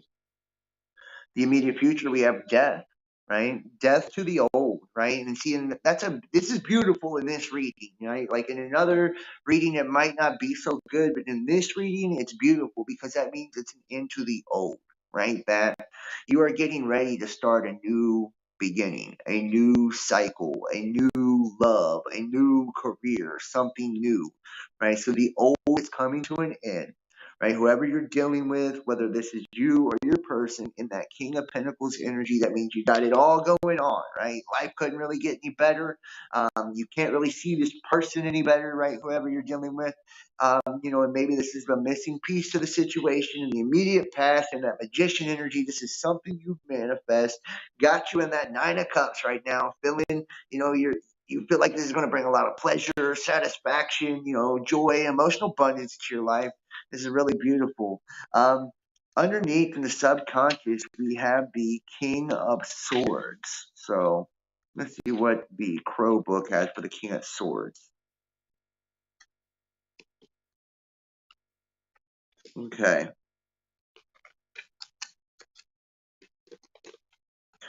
The King of Swords here. It says the King of Swords is strategic and a logical crow. Using methodical steps and processes, he is the one who figures out positive solutions to benefit the group. His strength and poise set him apart from the flock. The bird is comfortable in the role of leader, but is not power hungry. The energy of the King of Swords will bring a prudent and clear vision of success to the situation. The king may enter as a trusted advisor, or may indicate that you are a source of reliable information that will benefit others. Wow. So, a lot of you guys are being really strategic, or your person is being really strategic with how you guys are dealing with each other. I feel like especially if there is an ending to an old kind of karmic situation and this is a new beginning. There could have been in the past, some of you guys we don't always come from great places. And a lot of times when we're sitting in that Nine of Cups or we got that King of Pentacles, we feel like that because what we had in the past wasn't that, right? Or where we came from the past wasn't that. And it took hard work to kind of accumulate those things to bring that confidence, or it took dedication to kind of bring in that king, the Fool, right? This is you right now. This is beautiful. The Fool is a new beginning. It's a new journey, right? It's a lot of times it's new love, and it's like being totally oblivious to how explosive it's going to be, like being unaware of how magical whatever journey you're going to take is going to be, right? Like, and you're dealing with the King of Pentacles, that energy of you kind of got it all right now going on, or you see this person as having it all going on for them. The death of the old, the bringing in of the new. You see a lot of hot, kind of pleasurable, but really emotionally fulfilling energy, and then just sitting in that full energy, that King of Swords, being very strategic. I feel like you guys are taking your time. You're not rushing things. That for whatever reason, in this new situation that you're dealing with, that there is a care that's being taken. Should I put it like that way? There's a care that's being taken. It's not power hungry. That means it's really balanced, really reciprocal, and that you're not rushing. You know that in time it's all going to unfold the way it's supposed to. Let's get a little bit more for Leo here. Leo, spirit. What else do we have for Leo? All good. Leo at the moment sounds really good for them. Yeah, it does. For them, right? Yeah, it does. I know some Leos. So, all right, Leo. Let's see what we have from Leo.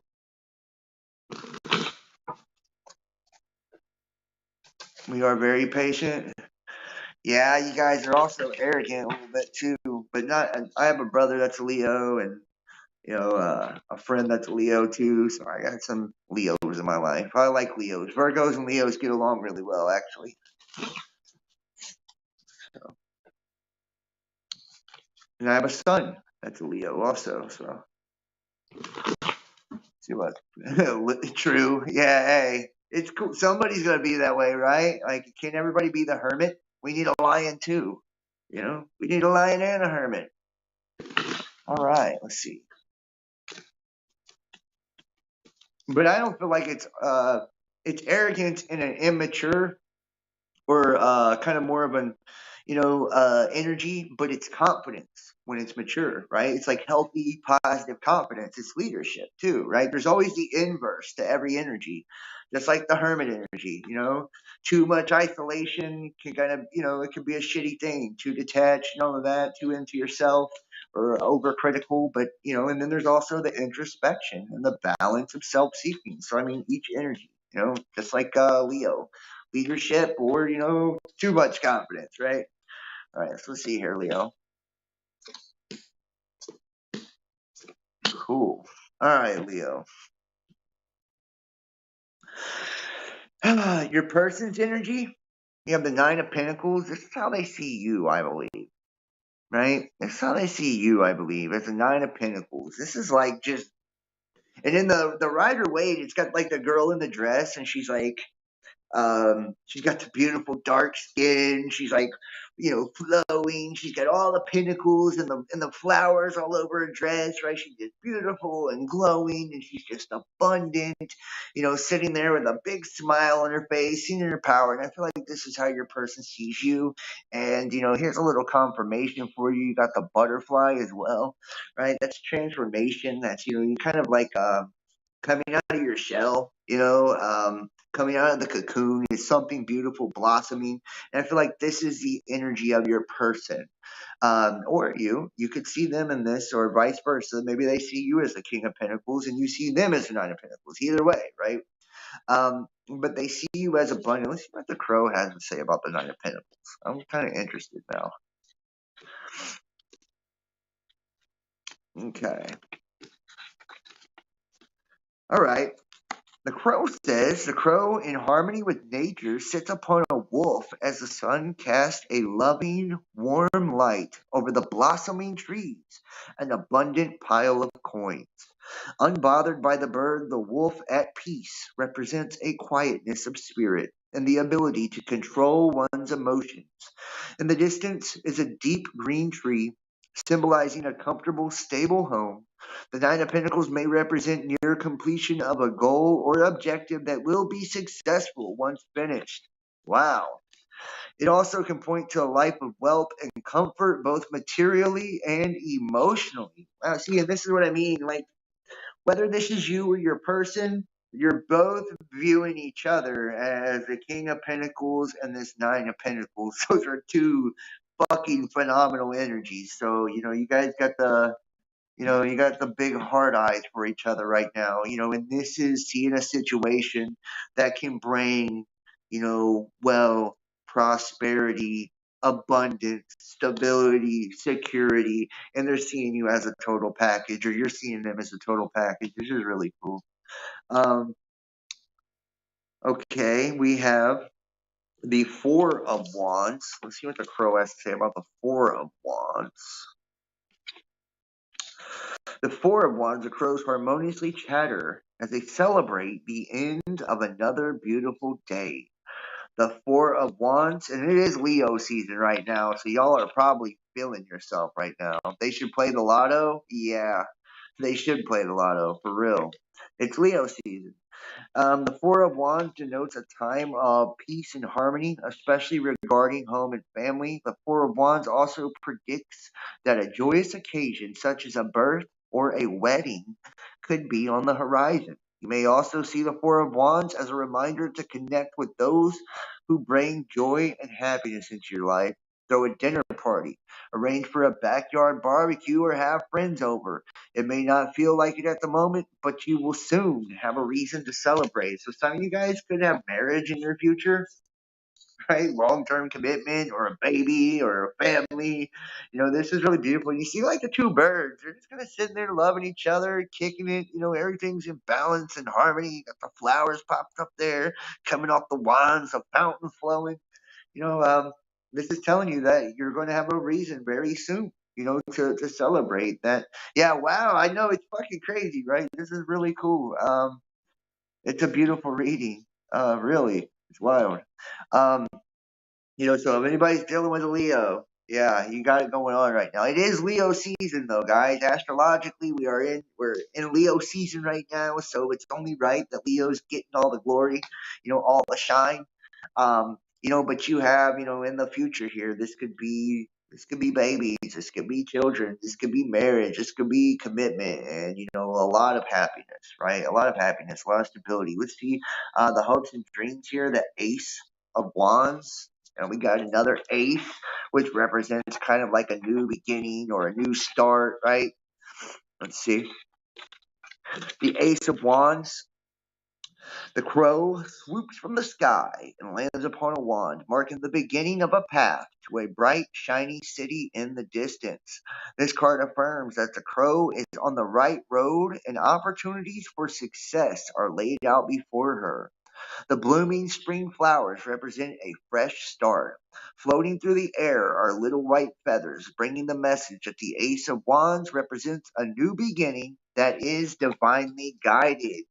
See that Ace of Wands, guys, that wand, that's your power right there. That's you standing in your power, right? Like your kingship, right? Anytime I talk about this on the show, right? This is kingship. This is power. This is you standing in your power, right? This is a brand new beginning. It's wand, so it's the air, right? And that wand is to kind of work your magic. It's a magical new beginning, a fresh start, something new, something beautiful, and it goes with the entire theme of this reading so far, right? We've King of Pentacles, Nine of Pentacles, right? Um, Four of Cups. We've had just everything that points to, this beautiful fresh start with somebody where you and them see each other as basically it, and it's going to, I feel like there could be like marriage or something, with this kind of energy. And here we go. Here's a confirmation that you put in the work for it, your outcome. The Seven of Pentacles. Wow, dude. That's so crazy. Seven of Pentacles. So this is meaning that you have put in the work for this too, right? When you're on the way to manifest a dream, right? And we know that, it starts with the seven, right? And nine is completion, and 10 of Pentacles is when you have that, right? When it's all put together. But this is the beginning of, a dream. This is the beginning of a goal or setting goals. And you can't get to the seven of Pentacles unless you've done the work. So the universe is letting you know, like, you put in the work, that you're at the place to where you can get this now. You can have whatever it is you're trying to manifest and create. The seven Pentacles, the crow rests after embarking on a difficult task of gathering a treasure trove of bright reflective coins that will adorn her nest and make a protective space for her fledglings. The Seven of Pentacles asks that you think about the long term when investing your time and energy. Although quick short-term gains may be had, in the end they will not last. Only through hard work and planning will you discover lasting benefits from your work. So some of you guys, I feel like this is you, in the outcome of planning a future, planning stability, especially coming off of the new beginning, the marriage, right? Seeing each other with the total package, the abundance, and the Fool, which is another confirmation of a new beginning, right? King of Swords, Death showing the end of the old. Okay, the Magician showing that you have manifested this, you have brought this in. And the King of Pentacles, right? Having it all, and this being a pleasurable situation. Like, look at that. All those cups are filled with just fruit, just really beautiful, loving things, and this is you making plans for the future, just telling you to work the long game, right? Plan for the long term. This isn't about trying to get immediate, payoff or impulsive things. This is understanding that, this situation has the steam for stability. It has a potential for family. It has the potential for marriage, and it has the energy to really bring success, man. I'm gonna read Libra. Yes, I haven't read Libra yet, so I will be reading Libra. I'm a Libra cusp, so I like reading Libra too. So wow, dude, crazy as shit. Leo, that is a really cool. So anybody dating a Leo, good luck for you guys, for real. Looks like you guys are gonna be getting married, having babies, making plans for the future. So cool. Um, all right, keep it moving here. Let's go to the next one. Virgo. What? Virgo? We're at Virgo already? Wow, I feel like it's going so fast tonight. I feel like these have been some really good readings tonight, too. Seriously, there have been some really good ones. 924. Yeah, I'm 921. And we will have the new moon in Virgo coming up next, too. So, I mean, Virgo's about to go in their season. So, imagine if you had a Leo and a Virgo dating each other right now. Imagine the potential of that. All right, moving forward here. Virgo. Virgo, love, money, career, finance, spirit. What do we have for Virgo? Spirit, show us what we have for Virgo. Love, career, and finance. Spirit, show us what we have for Virgo. Love, career, and finance. All right, Virgo.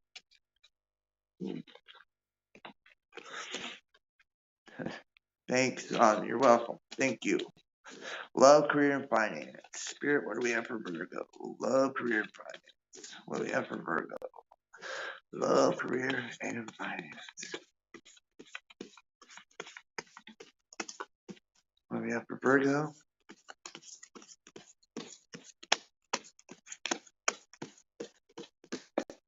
All right. All right, Virgo. Wow. There we go. Damn, son. Okay. Virgo. This one already looks pretty interesting, too. All right, Virgo. We have you in the Hierophant energy. I feel like a lot of you right now, let's go ahead and go to the book on this one. Yeah, education, tradition, religious institutions, higher learning. A lot of you guys tapping into your more pragmatic side.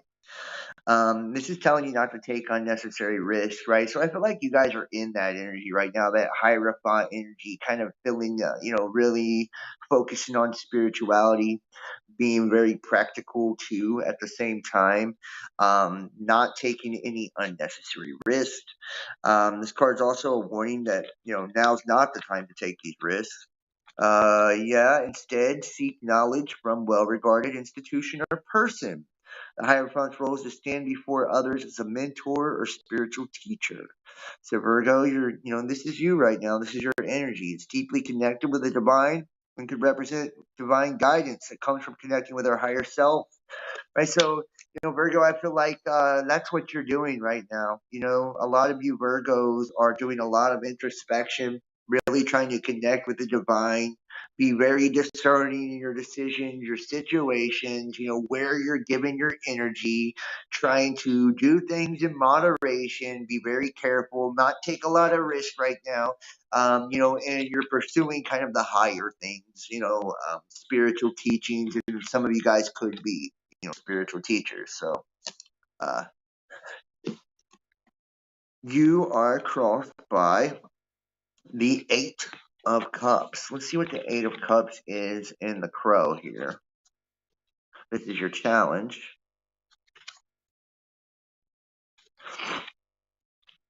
Let me put the book down here. All right, here we go. Eight of Cups. Challenge is the Eight of Cups. The Crow stands on the riverbank, her back to the gold cups that symbolize material wealth and possessions. She is ready to fly off and leave it all behind. The moon represents her shadow self and her true nature, and she tries to oppress but cannot deny. The Eight of Cups asks that you look inward and discover what you want from your life, what is important to you. This card suggests that although it will take considerable strength to let go and walk away, that it may be necessary to achieve true happiness. Wow. I feel like the challenge is letting go some shit, Virgo. Like, what do we need to let go of right now, guys? Is it old beliefs? Is it, old exits, right? Relationships, things that no longer serve us. I feel like, as soon as we walk away from this, because it's in the challenge position, and I feel like in this situation, it being the cups, it is something emotional, something you're emotionally tied to, something that you don't want to walk away from, or, you feel like you can't let go. I do feel like it's a relationship for a lot of you, and a lot of you, your story, it's asking you, and it's saying, don't take risks, tune into the higher self, look inward, and a lot of times when we're really forced to look inward and lean on ourselves, that's asking us to withdraw from others, right?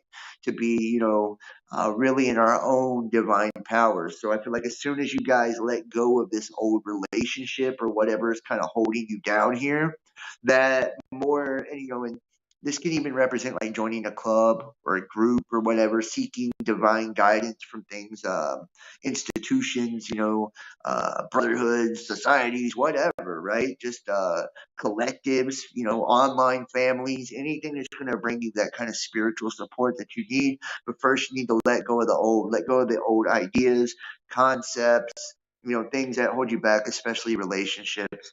In the past position, the Wheel of Fortune, I feel like a lot of you guys have been through quite a bit, right? Virgo's had a rough season for a while or two, and this Wheel of Fortune could represent a change in all of that, just recently. I feel like that's changed for you guys, that now things are kind of spinning in the opposite direction.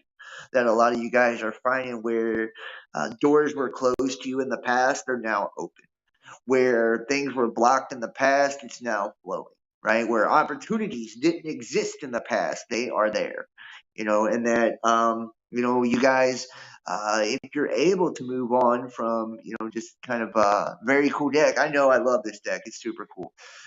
If you guys are able to move on from these things that have kind of been holding you back and hindering you, that's where all this opportunity and this fortune is, right? And some of you guys may have missed out on fortune or missed out on money right? But remember, even in this position with the Eight of Cups, it's them walking away from money.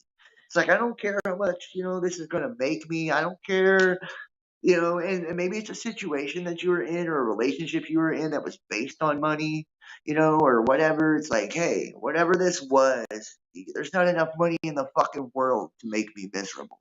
There's not enough money in the world to abuse me or torture me or whatever it is, like mentally, emotionally. There's not enough money in the world to make me suffer that way, and you need to let go. And when you let go, that's when that wheel of fortune can really spin and manifest the things that you really want in life. And like I said, and here you are in the immediate future, the high priestess. That's you, Virgo. Right, that's you, Virgo. Here, let's see what the Crow Tarot says about the High Priestess. This is you sitting in your power, right? Just in the very near future. So, the Wheel of Fortune is the ups and downs and cycle of life. What goes around comes around, karmic cycles. And I feel like I said, the wheel just recently has, turned in your guys' favor.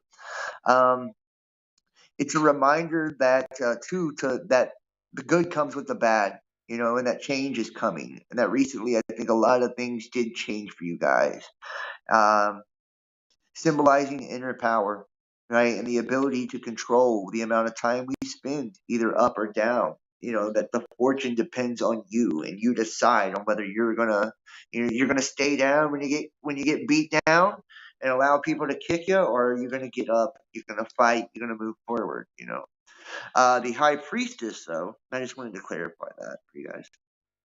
The high priestess is intuition, spirit guides, divine guidance, and magic, right? So it's asking you to tap into your magic, right? It's even saying, join an institution or, lean on people with spiritual wisdom, and that's your divine guidance right there. The high priestess takes the spark created by the magician and transforms the idea into a tangible reality, making dreams become reality.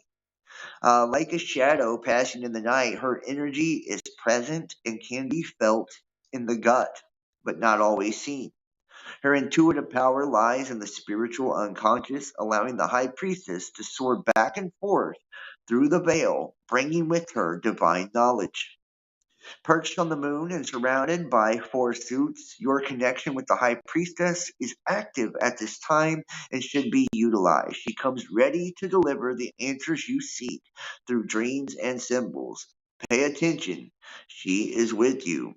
Okay, man, this is saying you're about to be, connected to the divine, connected to your higher self, right? And really in tune with your spirit here in the near future.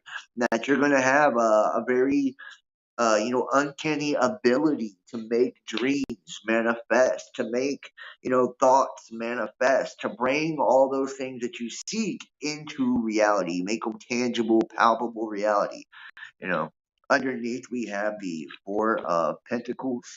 And this could be kind of holding on to something. And if we already seen this too, right? Your challenge with the Eight of Cups, and then we have this Four of Pentacles. It's clinging on to something, right? Holding on to something that doesn't serve you, and a lot of you guys, this could be jobs or careers, right? Something that brought you financial security or stability, right?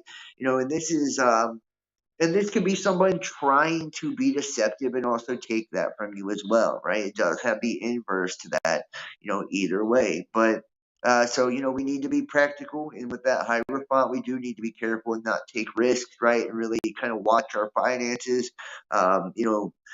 Be very careful about how we're dealing with people, especially business transactions and things like that.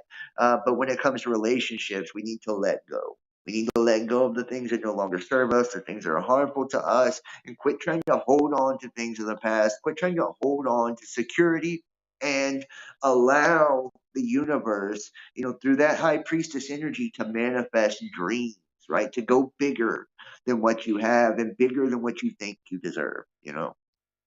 All right. We have the Six of Wands. The Six of Wands. The Six of Wands, high atop a ladder of 6 wands, perched in the center of a laurel wreath. The crow bathes in the light of the sun, symbolizing victory. The flock of crows below offers their respect and admiration. The crow comes to you as acknowledgement of your hard work and brings you an encouraging message. Not only will you find success in future endeavors, you will also garner the respect and admiration of others. Wow, so some of you guys will be getting noticed, Virgo.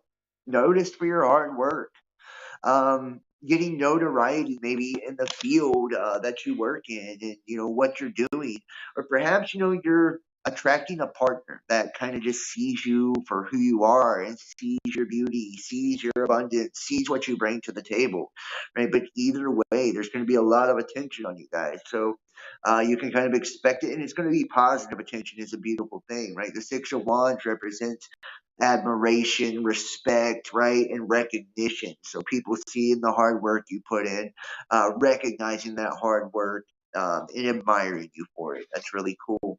Let's get a little bit more for Virgo here. Spirit, let's get some more for Virgo here. Money, career, and finances for Virgo.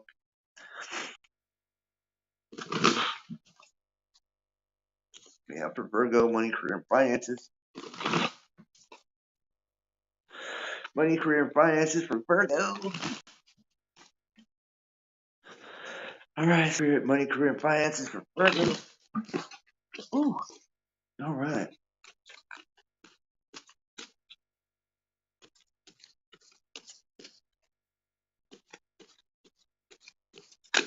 All right, money, career, finances, Virgo. Ooh, got some cards trying to come out.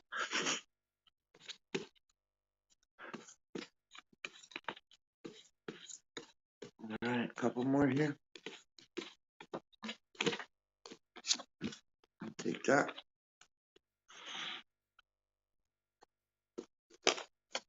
All right. One fell down. I'll take that. All right. All right. Here we go. We have the Knight of Wands, and take a look here.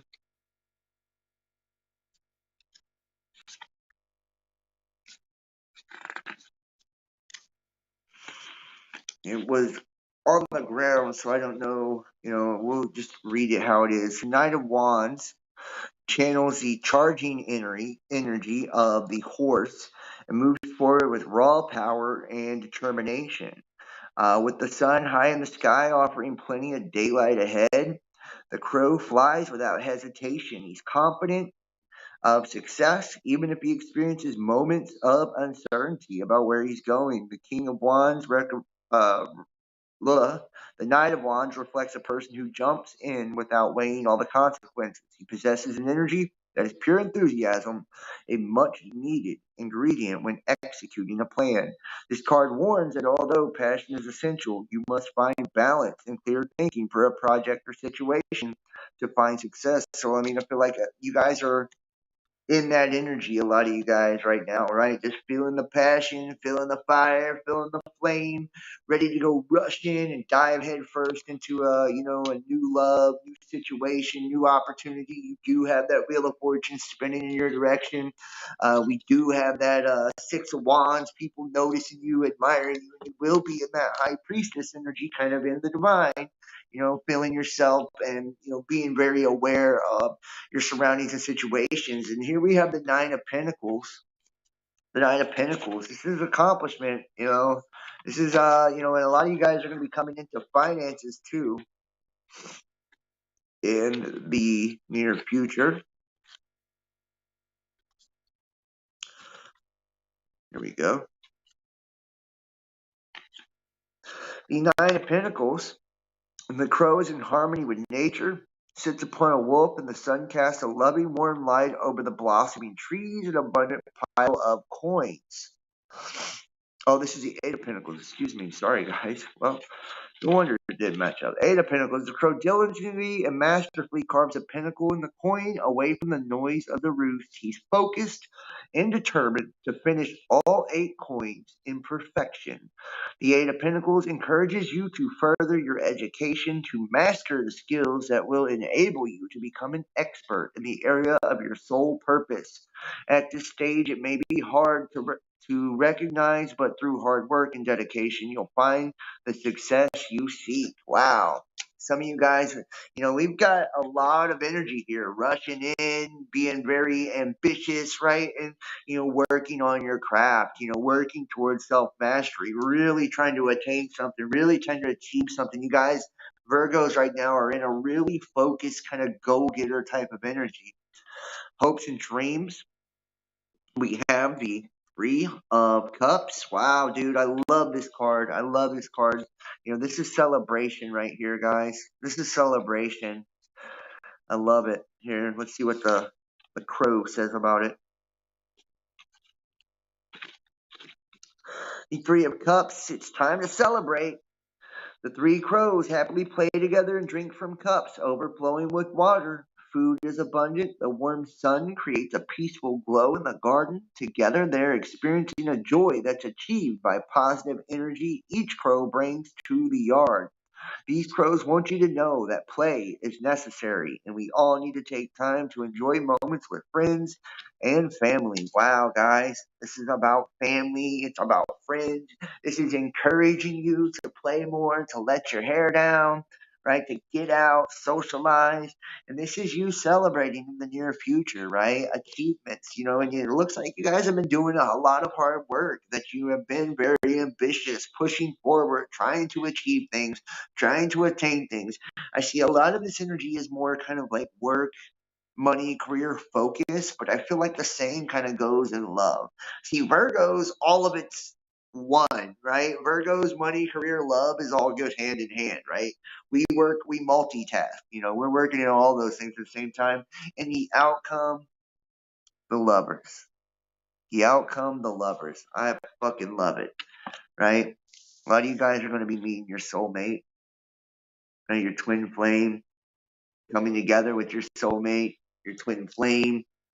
I see, true love, in this outcome here. A lot of you guys have been focusing on this, working towards this, and you're ready to go rush in and, really capitalize and, take what you feel is yours, or maybe what you feel you deserve, or, belongs to you. And even the energy is trying to say, hold your horses a little bit, um, but you're working on this. You want to create a situation of perfection. You want to create a situation of stability, and you're in that high priestess energy too. So this is the ability to take dreams and manifest them into reality with this outcome of the lovers. It's love, business partnership, choices, and relationships. On the surface, this card represents love and unity. However, it goes deeper, as it also describes karmic passion and soul relationships that span lifetimes. The crows have traveled together through space and time, drinking from the same heart binds them, as their veins fill with the same life force, joining their spirit for eternity. Together, each decision is made, as the outcome will forever affect them both. From the person you love to the place you settle down, this card asks that you examine your belief system and use your inner compass when deciding to join forces. The lovers bring the message that some benefits and consequences will eventually reveal themselves, for better or for worse. Wow, dude. Some of you guys you're going to find a deep, deep, passionate commitment or relationship. That's where this is going to, the outcome is. Um, but remember, when we take on a person and we join our lives, especially in marriage too, and if you think about what Leo got, really strange. But especially when you make a really deep commitment, you commit to their life too. So make sure that they're living the same lifestyle that compatible with the lifestyle you want to live. Make sure their value system is compatible with your values. Make sure that You know, you have the emotional inventory to be able to fulfill their emotional needs and wants and desires and things like that.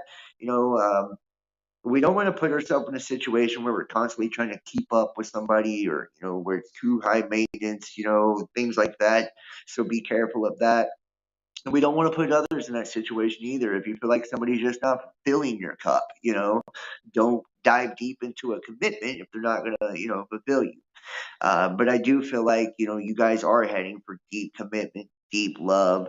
You know, uh, I don't know, guys.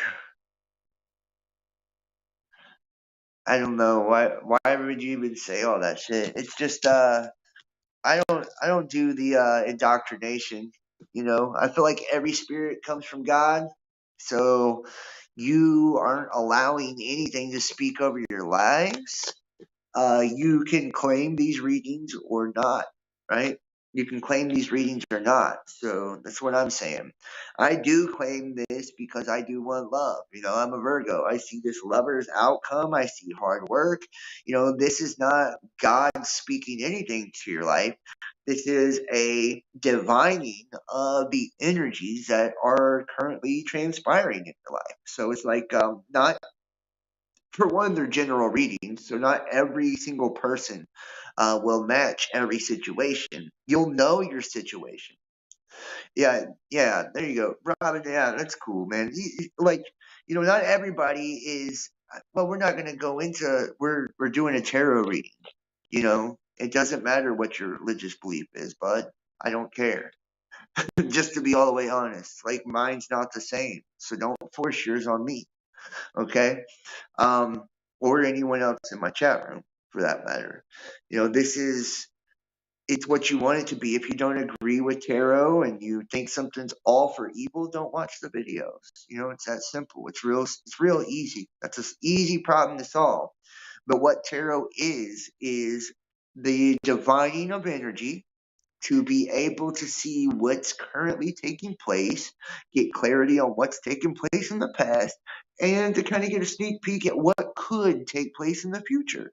And if you kind of get a heads up on some of the energies or a different point of view on what's going on, it can be beneficial to you. It's got nothing to do with speaking something into your life or saying God is doing it. It's got nothing to do with that. It's not God, it's me. I'm calling on Holy Spirit to guide and use me as a channel. But like I said, not every story is going to resonate with everyone. Take what does, leave what doesn't. You know, this has nothing to do with religion. You know, nothing to do with religion. Yeah, you said that was so polite. I would simply say fuck you. Yeah, I know, man. But I don't want to do that because, they may come back and like try to watch something else. Maybe no, there's nothing wrong with that. Hey, look, whatever everybody's into, I just don't want to push that on the people that watch, and I don't want to push it on you either. So, whatever's for you is for you. Whatever's not is not. I do other content, so it's not like if you're not into the astrology shows or the tarot readings, you don't have to watch them. We'll regroup when we do Best Damn Podcast. You know what I mean? We'll regroup when we do that stuff. There's no big deal. Um, Moving forward, I'm not offended. You know, I'm not offended if you're not into it. So, Libra, like somebody was asking about Libra in the chat earlier. I'm a Libra cusp, so I always pay heavy attention to Libra. Libra, here we go. Libra, Spirit, Holy Spirit, what do we have for Libra? Money, career, and finance for Libra. Spirit, what do we have for Libra? Money, career, and finance.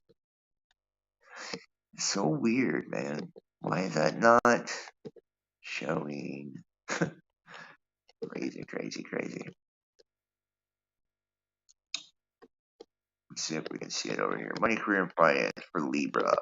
All right. Money, career, and finance for Libra. Spirit, money, career, and finance for Libra.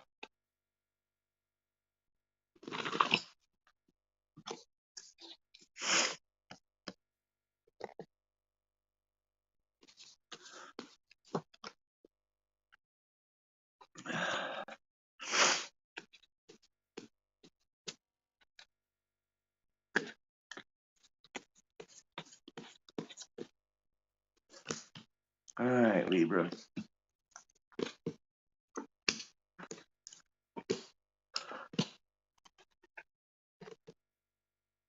Yeah, this is why I'm starting new channels specifically for astrology and tarot, because you know, not a lot of people on this channel seem to like it or appreciate it. So, uh, Libra, we have the Two of Pentacles. The Two of Pentacles right now. This is your overall energy, Libra. The Two of Pentacles.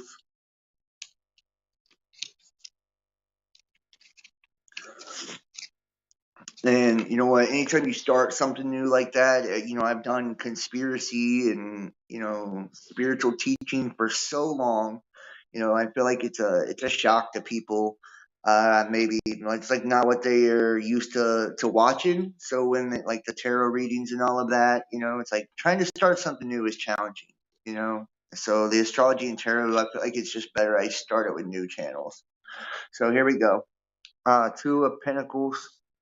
Um, Life offers infinite possibilities. A crow is in constant motion, juggling her day to day responsibilities with her goals and aspirations. It's only through devoting time to both that they remain in balance. The Two of Pentacles is a reminder to ensure that the small daily tasks are not dropped, because doing so could jeopardize long term goals. The Two of Pentacles asks that you take inventory of responsibilities to make sure that you are managing everything.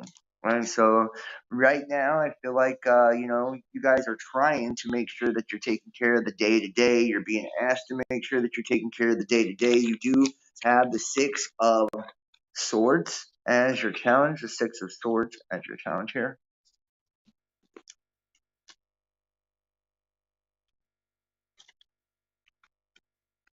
And I also feel like, too, if people support me, they'll support no matter what I do, right? If I'm doing tarot readings or astrology, they'll support it either way, you know?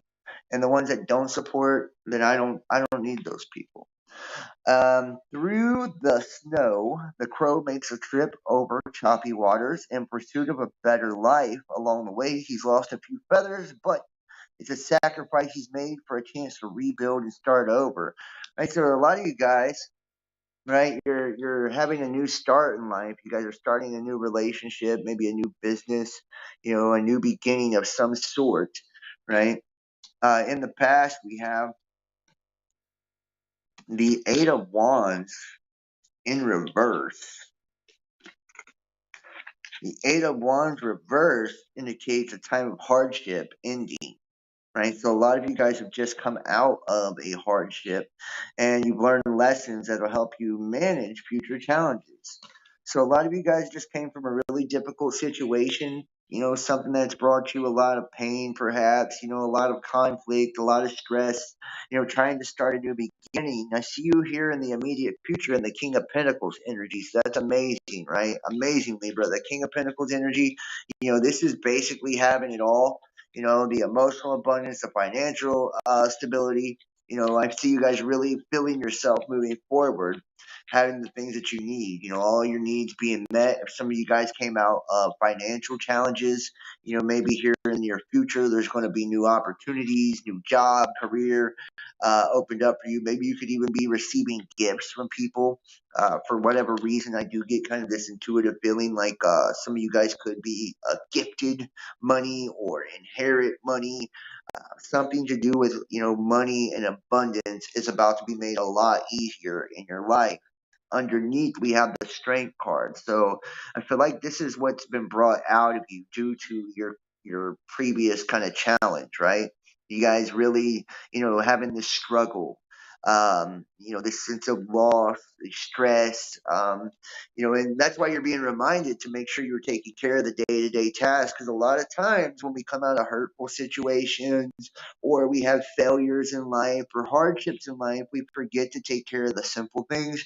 We forget to do the maintenance necessary to just kind of get us through the day and to make sure that we get closer to our long term goals, right? But here in the near future, in that King of Pentacles energy, financially. It does look like you're going to get closer to the long term. It does look like you're going to be coming into abundance and more blessings that are going to bring a lot more stability, and things are going to be a lot easier for you moving forward.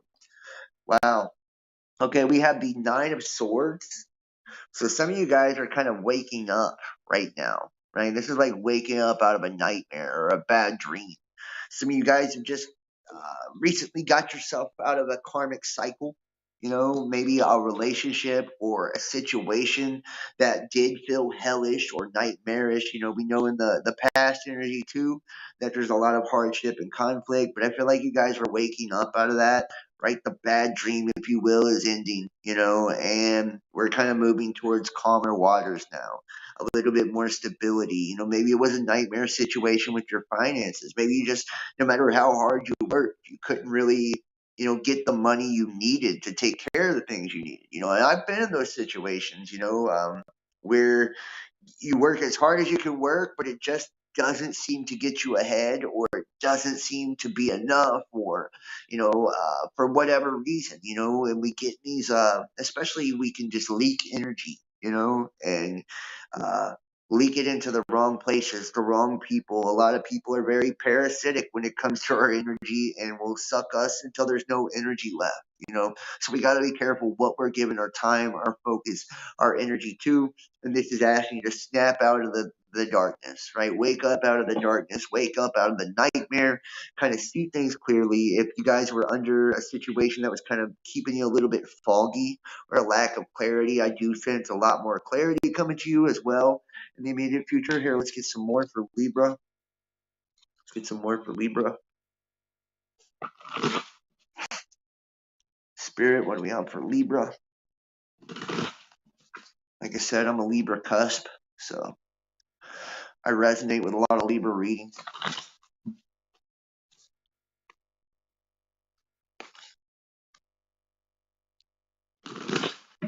All right. All right, we'll take that. Six of Pentacles. Oh, shit. This one fell. Ace of Swords. The World. And the Nine of Wands in reverse. All right, so first off, we have the Six of Pentacles, and this could be your person's energy here.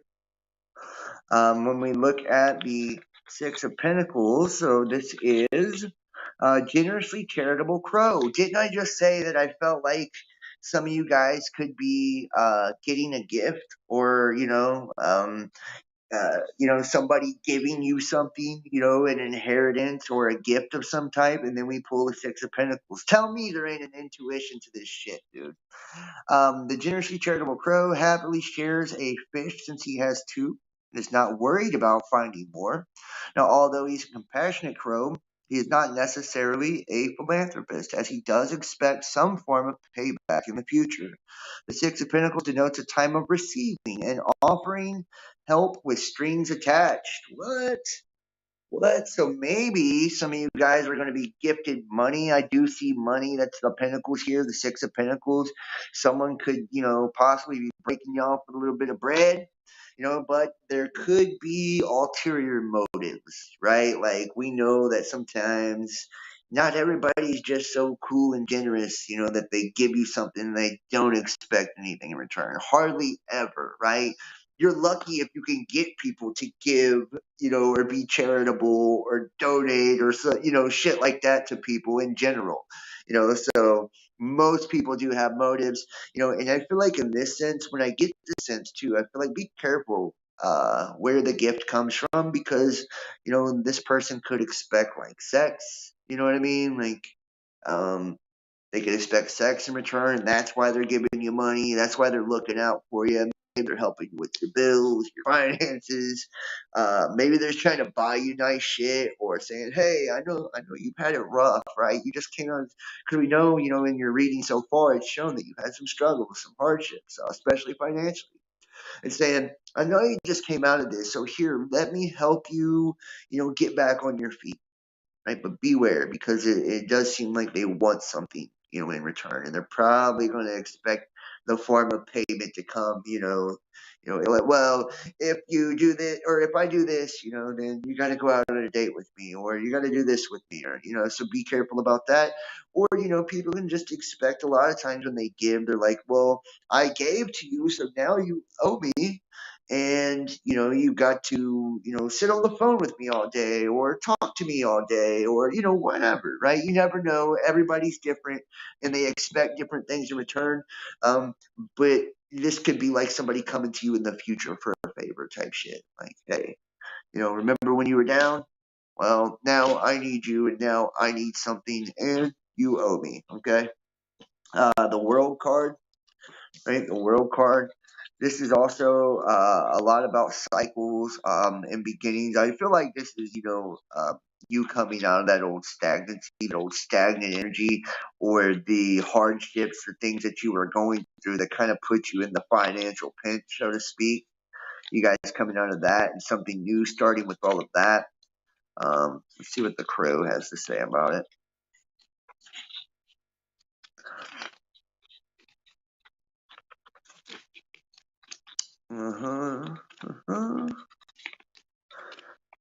Where's that, guys? All right. Successful completions, end of a journey. Yeah, wholeness.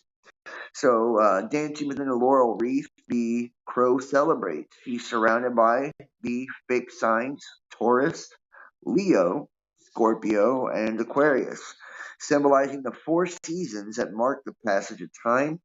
The world is the last card of the major arcana and represents the successful and fruitful end of a journey, one that you have charted since your very first step. The world symbolizes a time of great joy and relief because the hard work you've invested has finally paid off and it's time to revel in the glory of a job well done. So there you go. Some of you guys could be receiving promotions, advancements in your career, but I think like it's more speaking to the hardship is over, right? That the end of a cycle has come about, and now whatever was kind of pinching you down and bringing a lot of the financial stress, a lot of these hardships on you, you're moving past that now. We do have the Ten of Wands in reverse, which is another good card. Remember that Ten of Wands, that's the biting off more than you can chew card, right? That's having a lot of burden, carrying a lot of burden, and maybe not even being aware of that burden. So to me, that Ten of Wands in reverse is like the relief, right? A lifting of a heavy weight, the removal of a burden, something that's been stressing you out, something that's been weighing you down, something that you feel like has been holding you back, and maybe something that has been creating this financial stress on you as well, right?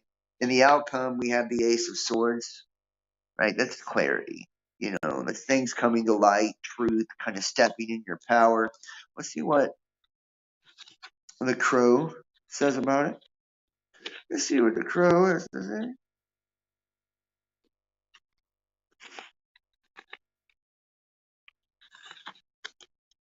Okay.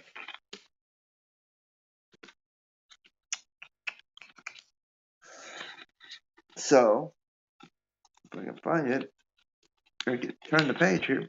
The Ace of Swords brings dynamic new energy for those who have the mental and physical strength, and it offers a power that will quickly break through any barrier. The Ace of Swords can represent a time of ideas, problem solving, and quick mindedness.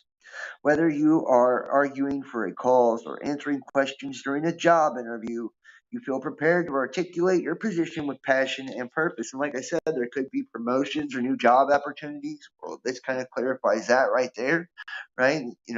Interviews, things like that coming in the future. Like I said, this could also bring clarity to a situation, standing in your truth, standing in your power, if you are faced with conflict, really not being shook by the conflict, but this is also, that one, that ace, that new beginning, a new start to something. I feel like this is just good news, especially financially for the Libras here. A lot of the Libras in this reading, it's shown that you've come out of a jam. You guys were really burdened. You really struggled.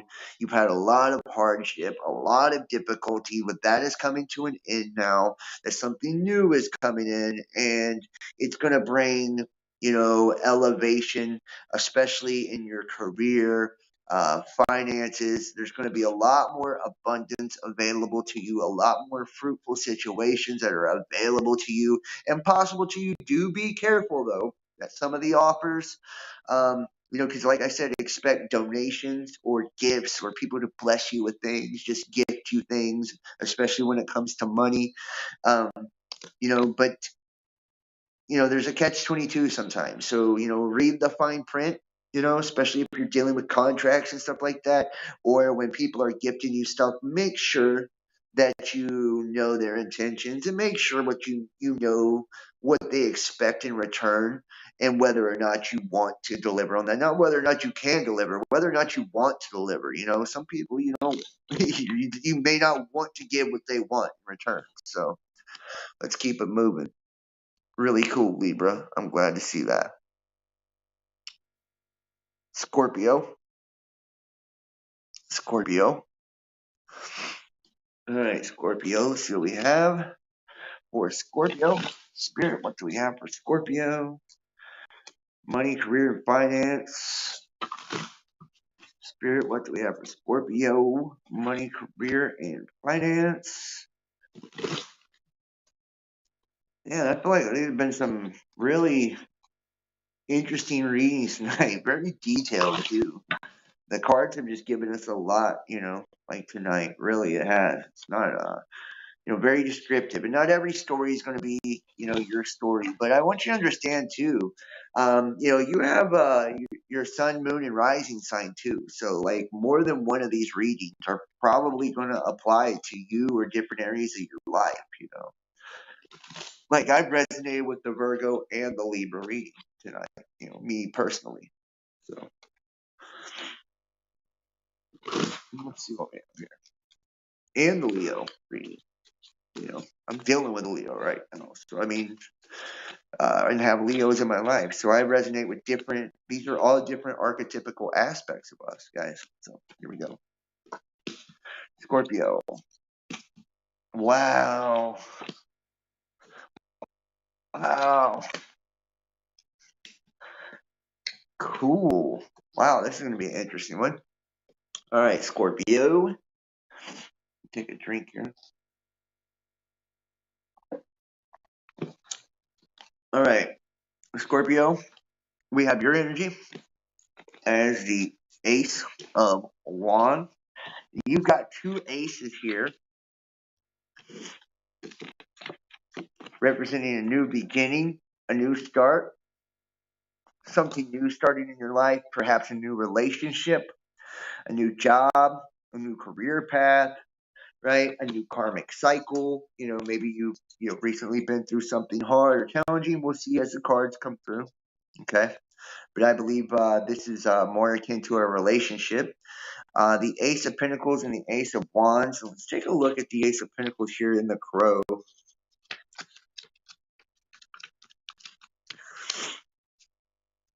Okay. The Ace of Pentacle Crow lands on top of a pinnacle once concealed by clouds. The spot provides a clear view of all the riches available to her because her desires are no longer blocked. The bounty this world has to offer, from material wealth to spiritual knowledge, is all within her grasp. The Ace of Pentacles represents a time of clarity and the ability to manifest your desires. Stay focused. The law of attraction is working. Keep a fixed sight on what you want to achieve. Wow. So this right now, I think this is your energy representing you trying to focus on what it is you desire. You trying to consciously manifest things into your life. Maybe it's a particular relationship, somebody that you've had your eye on that you're trying to bring in. Maybe they're an earth sign. Okay.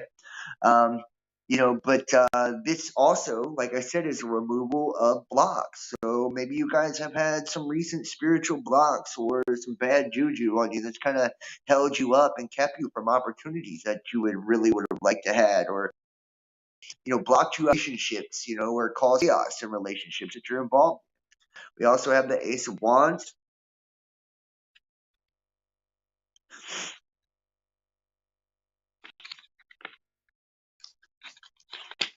Okay, Ace of Wands. The crow swoops from the sky and lands on a wand, marking the beginning of a path to a bright and shiny city in the distance. The card affirms that the crow is on the right road and opportunities for success are laid out before her. The blooming spring flowers represent a fresh start.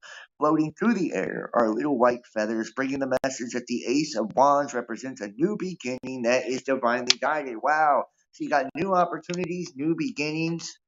This is fucking amazing, right? The ace is kind of, clarifying themselves right there, right out the gate for you, Scorpio. In the past, we have the sun, right? That Leo energy. Some of you guys have just, um, you really needed to shed light on a situation, or you really need to focus on, your own positivity, your own Leo energy, if you will, right? That, a lot of things just recently have opened up to really bring abundance into your life. The Page of Cups, I do feel like there's an emotional offer coming in for you. Some of you guys could be dealing with a water sign, or this could, actually be your energy as well, considering it would be water, and that would be Cancer, Pisces, Scorpio. Uh, a lot of you guys, I feel like you're ready to make a love offer to someone else, and maybe it's a Leo that you're dealing with. But, you know, underneath, we have the Nine of Swords. That's, waking up out of the nightmare, kind of waking up out of the illusion, or, maybe you was in this illusion of lack, or maybe you felt like you were undesirable, or, that you weren't wanted, or or you felt unloved, whatever it was that made you feel like you weren't enough. You're snapping out of that now, and you're seeing that you're far more than enough, and that anybody would be lucky to have you in their life. Scorpio, that's a sign of transformation. You guys are beautiful, emotional, intelligent signs too, by the way. And you have those two aces, the Ace of Wands and the Ace of Pentacles. This is representing, new abundance, new starts, you kind of being in your power, making things happen, coming out of that Leo energy, that sun energy, light coming into a situation, positivity, tapping into your own positivity, your own abundance, your own light, your own flame that is within, and you're ready to make an offer, an emotional offer. Some of you guys are going to be, moving in with someone, maybe making a more committed, situation within a relationship, maybe going from just kind of friends to lovers, or, from lovers to now you live together, or proposing to marriage. We have the Six of Pentacles, right? Yeah, this is justice or balance being brought to a situation too. Some of you guys may have feel like you've been unfairly treated, by someone in the past. And you guys also could be making this offer to an earth sign.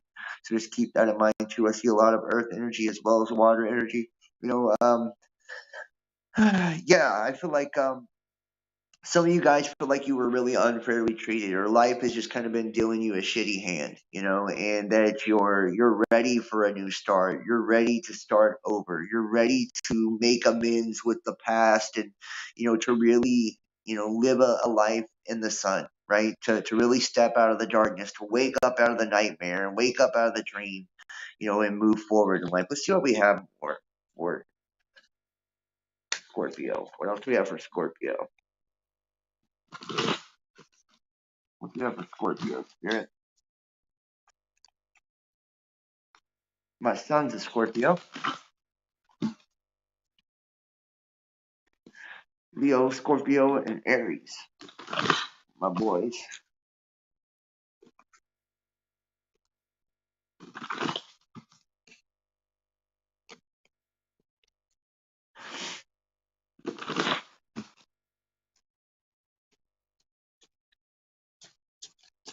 Alright.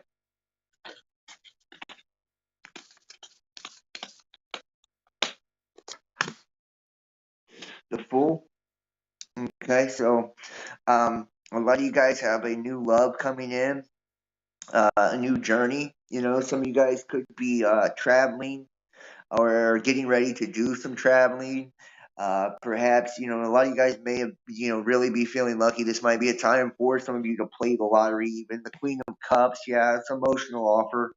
I do feel heavy water energy here, but like I said, that is also your energy.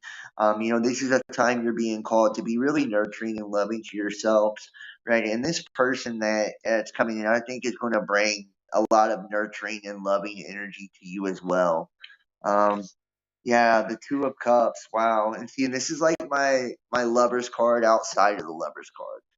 And this is the hopes and dreams. I do feel like, excuse me, I do feel like this situation, this earth, water energy that you're dealing with here, not only is it going to be a nurturing energy, it's going to be a reciprocal energy. It's going to, really be balanced. You're going to have a lot of mutual respect, mutual admiration between the two of you.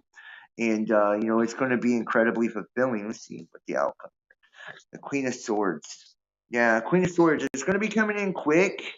I do feel like you're going to get maybe unexpected communication. Maybe this person's going to reach out via social media. You're going to get a text or a phone call.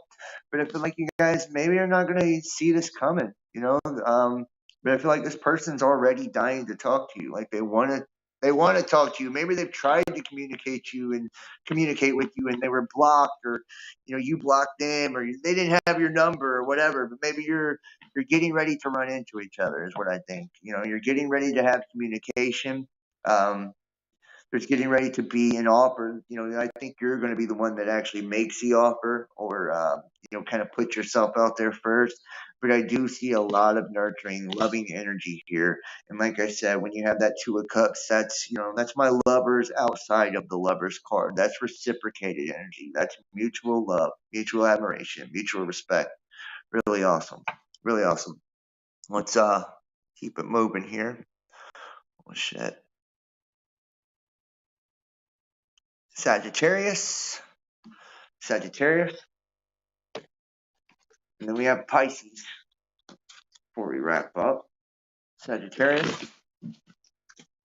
Spirit, what do we have for Sagittarius? Money, career, and finance. Spirit, what do we have for Sagittarius? Money, career, and finance.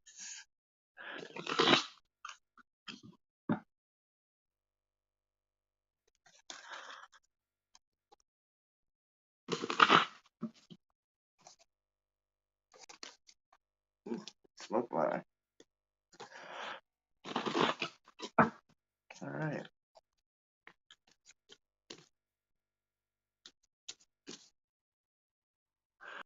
Money, career, and finance, Sagittarius.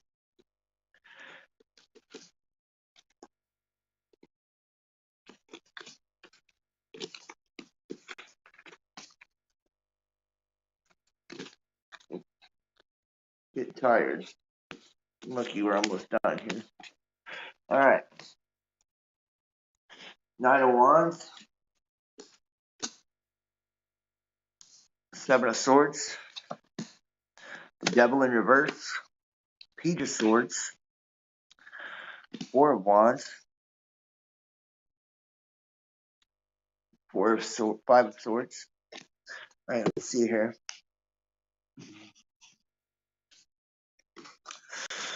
The Knight of Wands. Knight of Wands channels the charging energy of the horse and moves forward with raw power and determination. With the sun high in the sky, offering plenty of daylight ahead, the crow flies without hesitation, is confident in success, and experiences moments of uncertainty about where he's going, but reflects a person who jumps without weighing all the consequences. Possesses an energy that's pure enthusiasm. So a lot of you guys are feeling very enthusiastic about a new opportunity, a new situation, to the fact that you're ready to take like a leap of faith here. Okay, you guys are ready to really jump head first. I feel like it's into new love, or perhaps it could be a business opportunity for some of you guys. But we do have the Seven of Swords, and remember, it's talking about kind of jumping without looking, even to your own detriment. The Seven of Swords, the cunning trickster, is now trying to fly away with a stash of shiny swords before the other crows can get them. But there are too many for him to carry. Nonetheless, he's pleased with what he can take. The Seven of Swords denotes a person who's attempting to deceive you or is trying to get away with something unethical. Wow. So some of you guys are getting ready to dive headfirst into some bullshit. It looks like someone is trying to get one over on you. Someone is trying to deceive you. In the past, we have the beautiful energy of the Four of Wands. So, I mean, I feel like this situation, it felt really right. It felt really good. Maybe, this came from love, or maybe it was a job, it felt like this was a great fit, or, this was exactly where you needed to be, and there was a lot of good feelings involved, but, it feels like somebody's up to no good. We have that devil energy underneath too. That's deception. That's carnality. Maybe this is, just something that was built on passion, and there's no real depth or substance to it. Yeah. The Page of Swords. Page of Swords.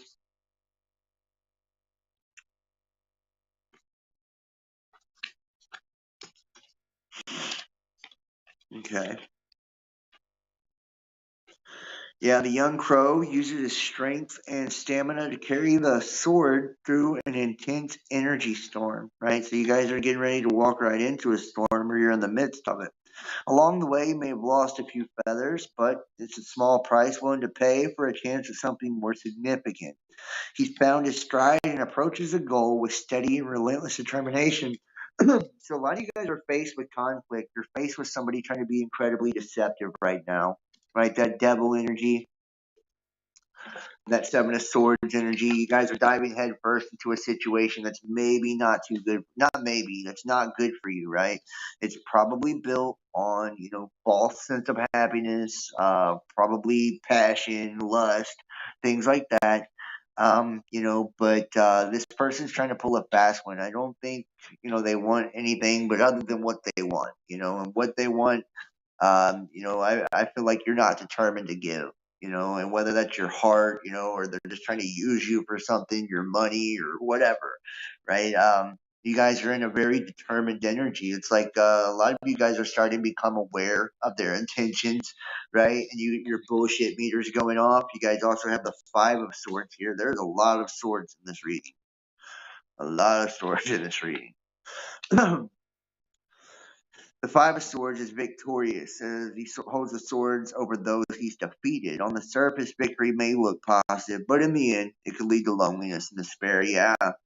So you guys ain't going to take the bullshit. You're not going to fall for whatever this person is trying to do. And I'm feeling a lot of fire energy, air energy in this reading too. Um, whatever is going on here where someone is trying to be so, they're being in that trickster energy, trying to be clever, deceptive, not forthcoming with the truth. There may even be conflicts, disagreements on, maybe the way you should go about something or making purchases, and it's a shame because it seems like there was a good feeling, in the beginning, in the past. There was a lot of passion, there was emotion, right? But it was that devil energy. It was very carnal, it was very surface, superficial, right? You guys are seeing through it. You're going to have your victory, but it's going to come at a cost.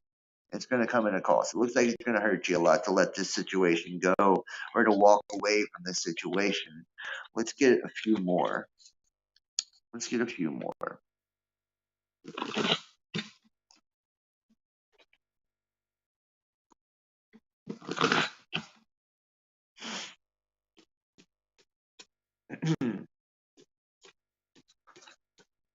All right. Okay. Yeah, the tower. Yeah. All right. So the tower, whatever has been hidden, I feel like it's all about to come to the surface right now. Right? Everything's getting ready to come out. There's been a lot of deception, a lot of conflict, somebody definitely not being honest. I feel like I get the intuitive feeling that they just aren't being honest about what they want. And if this is a relationship for you, take it how it resonates. But I feel like, maybe they claim to want, something long term, or they claim to want marriage or children or whatever, but that just wasn't the case. They were here for a good time, not a long time, if you get my drift. And, and if it's in business, somebody just wasn't being fair. They weren't being just. They were trying to manipulate the situation. In this business situation, if this is your story, I feel like you could deal with somebody that you were close with too, friend or family, and this is why a lot of times we're told not to mingle our money with our friends and family, because either way the cards are showing that this is going to leave you, even though you're going to see the bullshit, you're going to see the deception, you will be victorious over the situation. It looks like you will walk away from the situation, but it's going to come at a cost. It's going to leave a lot of you guys feeling hurt. It's going to come at the cost of maybe a friendship, relationship, a job. Queen of Swords. Yeah, but you guys you're gonna be all right. I feel like there's new opportunities that are coming your way, and maybe you're gonna get good news out of this. You're gonna see that the person learned their lesson, from maybe what they've done, or this is gonna open up new opportunities for you for better relationships, better jobs, better business deals in the future. Right, 7 of Wands. Yeah. Um, but you guys need to take time to recover, right? You guys need to take time to recover. This needs to be one of those times of introspection, of really, not allowing this situation to fog your judgment in the future and keep you from opening up your heart in the future and keep you from, being open to love and opportunity in the future. Let's finally do Pisces here. Pisces. All right, Pisces. Pisces here. Let's switch to the Rider Waite for Pisces here. All right, Spirit, what do we have for Pisces? Money, career, and finances. Spirit, what do we have for Pisces? Money, career, and finances. What do you have for Pisces? Money, career, and finances. Pisces. All right, Pisces. Money, career, and finances.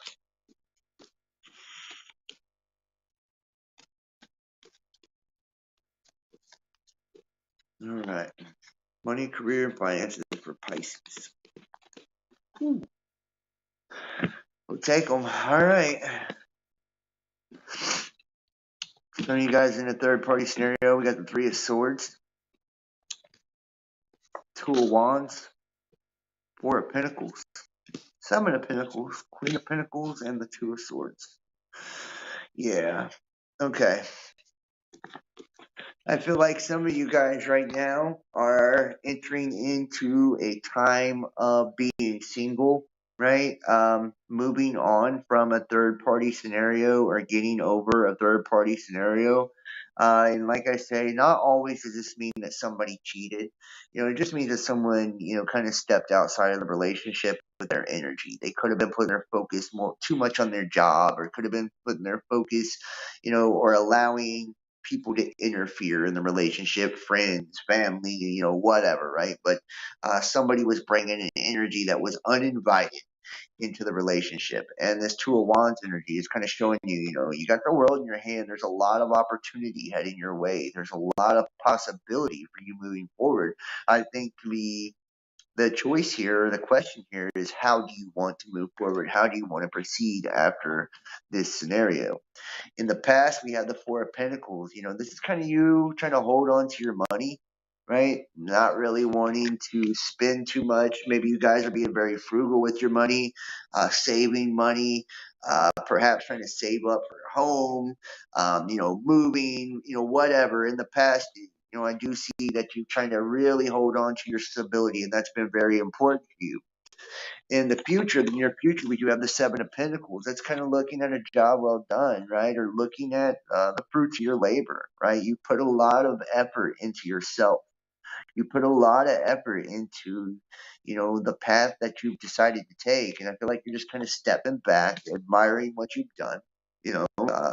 looking at your, and ready to harvest, right? It's kind of a ready to harvest energy too. It's like, okay, I put in all this work into myself, I've just got out of this really shitty love situation, and now I'm ready to harvest. I'm ready to move on to bigger and to better things.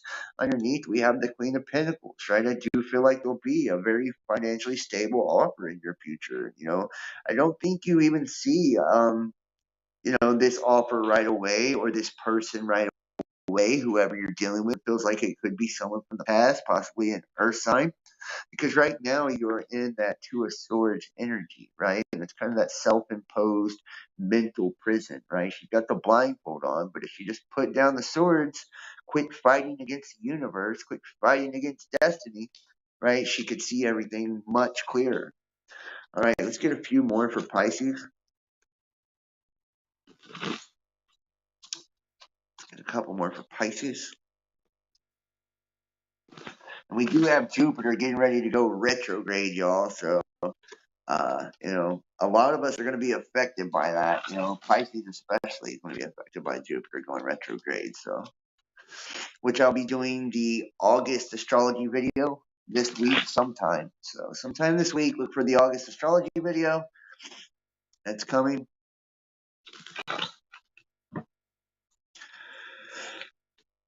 All right.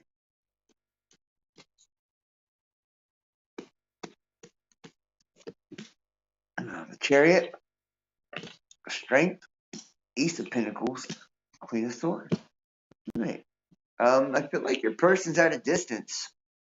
Some of you guys could be getting ready to travel, to take a trip, or a person is taking a trip to come to see you.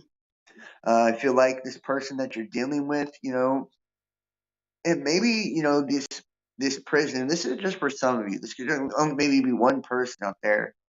I feel like maybe the third party situation could be that you're in a relationship, but you really like want to be with someone else or love someone else, and that could just be one or two people out there, and that's what's creating kind of this Two of Swords energy where you're kind of blindfolded and stuck here. But your person is at a distance. It's the Chariot. I do see movement, right? We do have the Strength card. So a lot of you guys, I do see you moving forward, perhaps going to visit this person or them coming to visit you. And maybe it's just for, a weekend getaway, or maybe it's for coffee, or, whatever. Maybe you guys are moving in together, in certain situations. The Ace of Pentacles, right? Your hopes and dreams. You're going to have the financial stability that you desire, and I feel like this person sees you as that pinnacle, right? Kind of like that gift from God, being handed down from the universe. I feel like that's how they see you, or maybe that's how you see them. The Queen of Swords, I think, you're just waiting on communication, right? That you're either waiting on them to contact you, maybe you're waiting on them to call you or text you, or, kind of give you the go ahead and say, hey, I love you, I want to be with you, or, or that's you kind of, um, wanting to do that with them. But either way, I feel like as soon as communication gets rolling on this situation, and that's probably what's adding to the Two of Swords, right? Kind of, the blindfold, is there's just not any communication in the moment, but you do have the Two of Wands, which shows that there's tremendous opportunity and potential for growth. So as soon as we do have communication, I feel like things are going to take off in the right direction. Even if you're at a distance, you have the Strength and the Chariot. I feel like there will be a meeting, and I feel like you have a really abundant future, definitely stability, definitely happiness, and definitely financial prosperity. A lot of you guys have been working hard towards that, and I feel like that's not going to be a worry much longer, if it even is still now. So, we got Aquarius. One more sign, guys. We got Aquarius. Let's do Aquarius, and then we're done with Aquarius. And I do want to ask everybody that's watching this to please hit the thumbs up, even if you catch us on the flip side. Give this a like. Share this link out there for other people to find it. Make sure to subscribe and click the notification bell. I will be back with the normal show tomorrow. And guys, please donate, support. That's how I keep the channel going. Or book a reading. That also helps me a big deal, great deal. They're $50. You text 513-393-2396 or email the Real Best Damn Podcast at gmail.com. We'll book the reading. I do it, the same day you pay. PayPal, Venmo, Cash App. And you can join us on Patreon or YouTube channel membership to get the extended readings, as well as you can get the uncensored shows. We do a weekly private show, $35 a month to join the Best Damn Fam, get access to all of that, plus merch and more. And everybody, consider donating, supporting today. They have shut my channels down for the last couple of weeks, so it's kind of put me behind the eight ball, and I am trying to get caught up and trying to get things back in order here and working really hard. I'm actually getting tired the last day or two. I've been doing so much. So I may need to take a day or two off. But, I need my community to support me. Need my community to support me, guys. I'm really putting a lot of energy into things lately. So, King of Cups, World, Page of Swords, Magician. Okay. Aquarius. I feel like there's an ending coming to a cycle. A lot of you guys, I feel like there is a controlling energy, for whatever reason. Maybe some of you have felt emotionally constricted, or are being emotionally constrictive to someone else. I do see the Five of Swords. That's kind of showing you about, that's them taking the swords from, the army here and kind of going about things a different way. But it could also represent, theft or deception. And maybe there was like an emotional theft or deception. Somebody's not been honest with, how they feel, or have been, um, very, very harsh, or very reserved. That king is kind of sitting there. He's holding the cups. It can represent, emotional abundance and fulfillment. But we have the world here, a new beginning, and the magician. And I feel like this magician is more of like a deceptive energy, right? Just in the way that's aligned with the Five of Swords too. Like somebody being incredibly combative, somebody being incredibly deceptive. But it looks like that's coming to an end. You have the Page of Swords here. I feel like in this situation, there's been like a lack of communication or combative communication, or things just haven't been very clear. The Six of Cups, you could be dealing with a family member, a child. Let's get more. Let's get more for Aquarius.